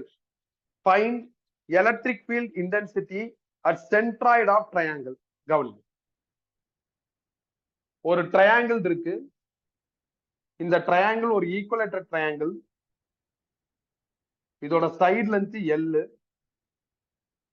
3 கார்னர்ல 3 பாசிட்டிவ் சார்ஜ் இருக்கு, எல்லாமே Q. ஃபைண்ட் எலக்ட்ரிக் ஃபீல்டு சொல்றாங்க. பொதுவா எலக்ட்ரிக் ஃபீல்ட் கண்டுபிடிக்க சொன்னாங்கன்னா அடுத்து எங்க டெஸ்ட் வைக்கணுங்கிறத கொஸ்டின்ல எக்ஸ்டெண்ட் பண்ணி சொல்லுவாங்க. Find electric field at centroid of triangle. அப்ப நீ சென்ட்ராய்டுல என்ன பண்ணும், டெஸ்ட் வைக்கணும்னு அர்த்தம். ஏன்னா எலக்ட்ரிக் ஃபீல்ட் கண்டுபிடிக்க சொல்லிட்டாவே டெஸ்ட் மேண்டேட்டரி. அப்ப எங்க வைக்கிறது, கொஸ்டின்ல அது கிளியரா இருக்கும். அப்ப சென்ட்ராய்டு டிரா பண்ணும். சென்ட்ராய்டு எப்படி வரைகிறது, பெர்பெண்டிகுலர் பைசெக்டார் லைன் வரையும். 3 கார்னர்ல இருந்து பெர்பெண்டிகுலர் பைசெக்டார் லைன் வரைஞ்சீங்கன்னா அந்த 3 லைன்ஸும் ஒரு இடத்துல மீட் பண்ணும். அந்த இடம் தான் என்னது, சென்ட்ராய்டு. இந்த இடத்துல தான் டெஸ்ட் வைக்க சொல்லியிருக்காங்க. இது டெஸ்ட் பாயிண்ட்னா எலக்ட்ரிக் ஃபீல்ட் என்னன்னு கண்டுபிடிக்க சொல்றாங்க. எல்லா சார்ஜுமே கியூன்னு இருக்கா, அப்ப நான் எதை பிக் பண்றேன்னு எனக்கு கன்ஃபியூஸ் ஆயிரும். கன்ஃபியூஷன் வராம இருக்கிறதுக்கு நான் நேம் பண்ணிடுறேன்.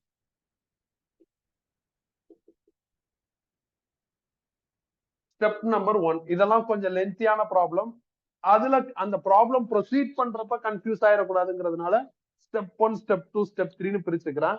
ஸ்டெப் நம்பர் 1, நான் electric field for all point charge கண்டுபிடிக்கணும். என்னால பல்கா பண்ண முடியாது. அட் அ டைம்ல ஒரு பாயிண்ட் சார்ஜுக்கு தான் பண்ண முடியும். அதுக்கான ஃபார்முலா என்ன அப்படின்னா Q divided by 4 pi epsilon naught distance square. அப்ப இந்த ஃபார்முலாவை பயன்படுத்தி நான் என்ன பண்றேன் அப்படின்னா Q1க்கு பண்ண போறேன். இதனால வர எலக்ட்ரிக் ஃபீல்டை E1 எழுதுறேன். Qக்கு பதில் Q1, Q1க்கு பதில் என்ன இருக்குன்னா Q. 4 pi epsilon naught constant. அதுக்கப்புறம் டிஸ்டன்ஸ் ஸ்கொயர். டிஸ்டன்ஸ்னா என்ன அர்த்தம், யார் சார்ஜோ அவங்களுக்கும் எங்க டெஸ்ட் இருக்கோ அதுக்கும் நடுவுல இருக்கிற கேப். சோ இது சார்ஜ், இது டெஸ்ட், நடுவுல இருக்கிற கேப் இதான். நீ ட்ரையாங்கிள் அதனால எல் அப்படி எல்லாம் போட்டக்கூடாது. இந்த டிஸ்டன்ஸுக்கு என்ன மீனிங்கோ அந்த மீனிங்கை புரிஞ்சுக்கிட்டு அதை இந்த இடத்துல அப்ளை பண்ணி ஆன்சர் எடுக்கணும். அப்ப இது சார்ஜ், இது டெஸ்ட், நடுவுல இருக்கிற கேப் இந்த லைன். இதை நான் கண்டுபிடிக்கணும். எனக்கு தெரியாது, அதனால நான் கொஸ்டின் மார்க்னு போட்டிருக்கேன். இதை கண்டுபிடிக்கிறதுக்கு இந்த ட்ரையாங்கிளை கட் பண்ணி ரீட்ரா பண்றேன்.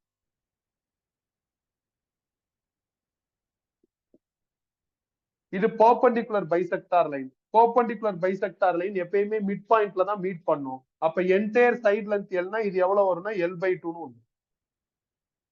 அப்புறம் இந்த ஆங்கிள் 60 டிகிரி ஈக்குவலேட்டர் ட்ரையாங்கிள்ங்கிறதுனால பெர்பெண்டிகுலர் பைசெக்டார் லைன் நடுவுல தான் போகும். அப்ப இந்த கேப் எவ்வளவு வரும்னா 30 டிகிரி வரும். அப்ப இது அட்ஜசன்ட் சைடு, இது ஹைபாட்னஸ். அட்ஜசன்ட் இருக்கு, ஆங்கிள் இருக்கு, ஹைபாட்னஸ் வேணும். அப்ப நான் cos 30 டீல் பண்ணலாம். cos 30 ஓட ஃபார்முலா அட்ஜசன்ட் சைடோட பை ஹைபாட்னஸ். இதுல இருந்து ஹைபாட்னஸ் கண்டுபிடிச்சா L/2 by cos 30 வரும். cos 30 √3/2. 2 கேன்சல் ஆயிடுச்சுன்னா question mark will become as L/√3. Question மார்க்குங்கிறது யாருன்னா யார் சார்ஜோ அவங்களுக்கும் எங்க டெஸ்ட் இருக்கோ அதுக்கும் நடுவுல இருக்கிற கேப். இந்த கேப்பை தான் நம்ம டிஸ்டன்ஸ்னு சொல்றோம். ஃபார்முலால டிஸ்டன்ஸ் ஸ்கொயர்னு இருக்கு. அப்ப இதை நான் ஸ்கொயர் பண்ணணும். ஸ்கொயர் பண்ணா L²/3ன்னு வரும். L²/3 மேல கொண்டு போய் அடுத்து டியூ டு Q2. இதனால வர ஃபீல்ட E2ன்னு எழுதுறேன். என்ன ஃபார்முலா, அகைன் இதே தான் ஃபார்முலா. Qக்கு பதில் Q2. Q2ஓட வேல்யூ என்னப்பா இருக்கு, Qன்னு தான் இருக்கு. Divided by 4 pi epsilon naught constant by distance square. டிஸ்டன்ஸ்னா என்ன அர்த்தம், யார் சார்ஜோ அவங்களுக்கும் எங்க டெஸ்ட் இருக்கோ அதுக்கும் நடுவுல இருக்கிற கேப்னு அர்த்தம். இந்த கேப் என்ன வரும்னா இதே தான் வரும். ஏன்னா ட்ரையாங்கிளோட கார்னருக்கும் சென்ட்ராய்டுக்கும் நடுவுல இருக்கிற டிஸ்டன்ஸ் என்ன ஆகாது, மாறாது. அதெல்லாம் நிறைய பேர் ஃபார்முலான்னு மனப்பாடம் பண்ணுவாங்க. நான் உனக்கு கண்டுபிடிச்சே காமிச்சிருக்கேன். எல்லா கார்னர் டு சென்ட்ராய்டு அதே தான் வரும். அப்ப டிஸ்டன்ஸ் ஸ்கொயர்னா எனக்கு என்ன ஆயிரும் அப்படின்னா L²/3ன்னு வந்துடும். பை 3 மேல போயிடுச்சு. அடுத்து டியூ டு Q3. இதனால வர ஃபீல்டை E3ன்னு எழுதலாம். அகைன் இதே ஃபார்முலா தான். Qக்கு பதில் Q3. Q3க்கு பதில் என்ன இருக்குன்னா Q by 4 pi epsilon naught constant. அதுக்கப்புறம் டிஸ்டன்ஸ் ஸ்கொயர். டிஸ்டன்ஸ்னா யார் சார்ஜோ அவங்களுக்கும் எங்க டெஸ்ட் இருக்கோ அதுக்கும் நடுவுல இருக்கிற கேப். கேப் அகைன் அதே L/√3 தான். அதை ஸ்கொயர் பண்ணா என்ன ஆயிரும்னா L²/3 முடிஞ்சிருச்சு. மொத்தம் எத்தனை பாயிண்ட் சார்ஜ் இருக்கோ அத்தனை பாயிண்ட் சார்ஜஸ்க்கும் நீங்க தனித்தனியா எலக்ட்ரிக் ஃபீல்ட் கண்டுபிடிக்கணும். இது ஸ்டெப் நம்பர் 1. ஸ்டெப் நம்பர் 2, இவங்களுக்கு அக்ராஸா உள்ள ரிலேஷன்ஷிப்பை ஐடென்டிஃபை. லக்கிலி எல்லாருமே எப்படி இருக்காங்கன்னா ஈக்குவலா இருக்காங்க. ஈக்குவல் ரிலேஷன்ஷிப் இருந்தா நல்ல விஷயம் தான், அதை ஹைலைட் பண்ணிருங்க. ஸ்டெப் நம்பர் 3, ஸ்டெப் நம்பர் 3ல நீங்க என்ன பண்ணணும் அப்படின்னா இந்த ஃபீல்டோட டைரக்ஷன்ஸை டயகிராம்ல மார்க். நம்ம ஆல்ரெடி எலக்ட்ரிக் ஃபீல்ட் தியரி படிக்கிறப்ப க்ளூ ரெடி பண்ணியாச்சு. பிளஸ்னா என்னப்பா அவுட்வேர்டு, மைனஸ்னா இன்வேர்டு. இந்த க்ளூவை கரெக்டா இம்ப்ளிமெண்ட் பண்ணணும். ஃபர்ஸ்ட் E1 இந்த டைரக்ஷன் மார்க் பண்ணும். இது யாருனால வருது? Q1 னால வருது. இப்ப நீங்க என்ன பண்ணா உங்களோட உள்ளங்கை தான் இங்க ரொம்ப ரொம்ப இம்பார்ட்டன்ட். உங்க உள்ளங்கையை Q1ல கொண்டு போய் வச்சிருங்க. அதே நேரத்துல இந்த கை டெஸ்ட் பாயிண்ட பாக்குற மாதிரி திருப்பிக்க. இப்ப இது என்ன பொலாரிட்டின்னு பாருங்க. என்ன பொலாரிட்டி? பிளஸ். பிளஸ்னா என்ன சொல்லியிருக்கேன்? அவுட்வேர்ட்னு சொல்லியிருக்கேன். அவுட்வேர்ட்னா உங்க கையை விட்டு விலகி போகும். ஆனா அந்த அந்த விலகி போற அந்த லைனை வந்து நீங்க டெஸ்ட் பாயிண்ட்ல இருந்தா மார்க் பண்ணணும். அப்படியே இப்படி விலகி வருதா? டெஸ்ட் பாயிண்ட்ல இருந்து E1 இப்படி மார்க். அடுத்து E2 யாருனால வருது? Q2 னால வருது. இப்ப நீங்க Q2ல போய் கையை வச்சிருங்க. ஆனா உங்க உள்ளங்கை டெஸ்ட் பாயிண்ட பாக்குற மாதிரி திருப்பிக்கிறணும். Q2ல கையை வைக்கிறதுனா எப்படி வேணாலும் வைக்கலாம். நீ அப்படியெல்லாம் வைக்காம உள்ளங்கை டெஸ்ட் பாயிண்ட பாக்குற மாதிரி திருப்பிக்கங்க. இப்ப இது என்ன பொலாரிட்டிப்பா? பிளஸ். பிளஸ்னா அவுட்வேர்டு. அப்ப இப்படியே கொண்டு போய் டெஸ்ட் பாயிண்ட்ல இருந்து அவுட்வேர்ட மாறும். Next E3. E3 யாருனால வருது? Q3 னால வருது. அப்ப Q3ல போய் கையை வச்சிரு. என்னோட உள்ளங்கை டெஸ்ட் பாயிண்ட ஃபேஸ் பண்ணுதா, மீட் பண்ணுதா, பாக்குதா? ஓகே. இப்ப இது என்ன பொலாரிட்டி? பிளஸ். பிளஸ்னா அவுட்வேர்டு. அப்ப இப்படியே கொண்டு வா. கையில இருந்து வெளியே வரணும். அவுட்வேர்ட்னா இப்படி வரணும், இன்வேர்ட்னா இப்படி போகும். அப்படியே வந்து டெஸ்ட் பாயிண்ட் எங்க இருக்கோ அங்க இருந்து லைன் போகும். இப்ப மொத்தம் 3 வெக்டார் இருக்கு. 3 வெக்டாரும் டிஃபரெண்ட் ஆக்சிஸ்ல இருக்கு. 3 வெக்டாரும் டிஃபரெண்ட் ஆக்சிஸ்ல இருந்தா வெக்டார் அடிஷன்ல என்ன பண்ணும்? முதல்ல 2 வெக்டார் எடுத்து ஆட் பண்ணும். எந்த 2 எடுத்து ஆட் பண்ணும்? 2 ஈக்குவல் வெக்டார் எடுத்து ஆட் பண்ணும். இங்க எல்லாருமே எப்படி இருக்காங்க? ஈக்குவலா இருக்காங்க. அப்ப யாரை எடுக்கலாம்? எக்ஸ்ட்ரீம்ஸ் எடுக்கலாம். இங்க எல்லாருமே எக்ஸ்ட்ரீம் மாதிரி தெரியுறாங்க. ஒரு தினசுல போகுது. அதனால நான் யாரை வேணாலும் எடுத்துக்கலாம்னு முடிவுக்கு வரேன். அப்ப நான் E1 E2 வெக்டார் அடிஷன் பண்ண போறேன். அப்படி E1 E2 வெக்டார் அடிஷன் பண்ணா எனக்கு ஒரு ஆன்சர் வரும். அந்த ஆன்சருக்கு நான் E1 to Rன்னு பேர் வைக்கிறேன். இந்த ஆன்சரை கண்டுபிடிக்கிறதுக்கு என்கிட்ட ரெடிமேட் ஃபார்முலா இருக்கு. Root of P square plus Q square plus 2PQ cos theta. ஆன்சருக்கு பதில் E1 to Rன்னு நேம் பண்ணிட்டேன். E1 to R. Root of P ஸ்கொயருக்கு பதில் E1 ஸ்கொயர்டு, கியூ ஸ்கொயருக்கு பதில் E2 ஸ்கொயர்டு, 2Pக்கு பதில் E1, Qக்கு பதில் E2, காஸ் தீட்டா வேணும். இந்த ஃபார்முலா படி தீட்டாங்கிறது எந்த 2 வெக்டார் ஆட் பண்றோமோ அதுக்கு அக்ராஸா உள்ள ஆங்கிள்னு சொல்லலாம். நான் E1 E2 ஆட் பண்றேன். அதுக்கு அக்ராஸா உள்ள ஆங்கிள் இது. வெறுங்கண்ணால பார்த்தா 90 மாதிரி தெரியும். ஸ்கொயர் ரெக்டாங்கிள் இந்த மாதிரி ஸ்ட்ரக்சர்னா ஆங்கிள் பை வியூ பார்த்து போட்டுறலாம்.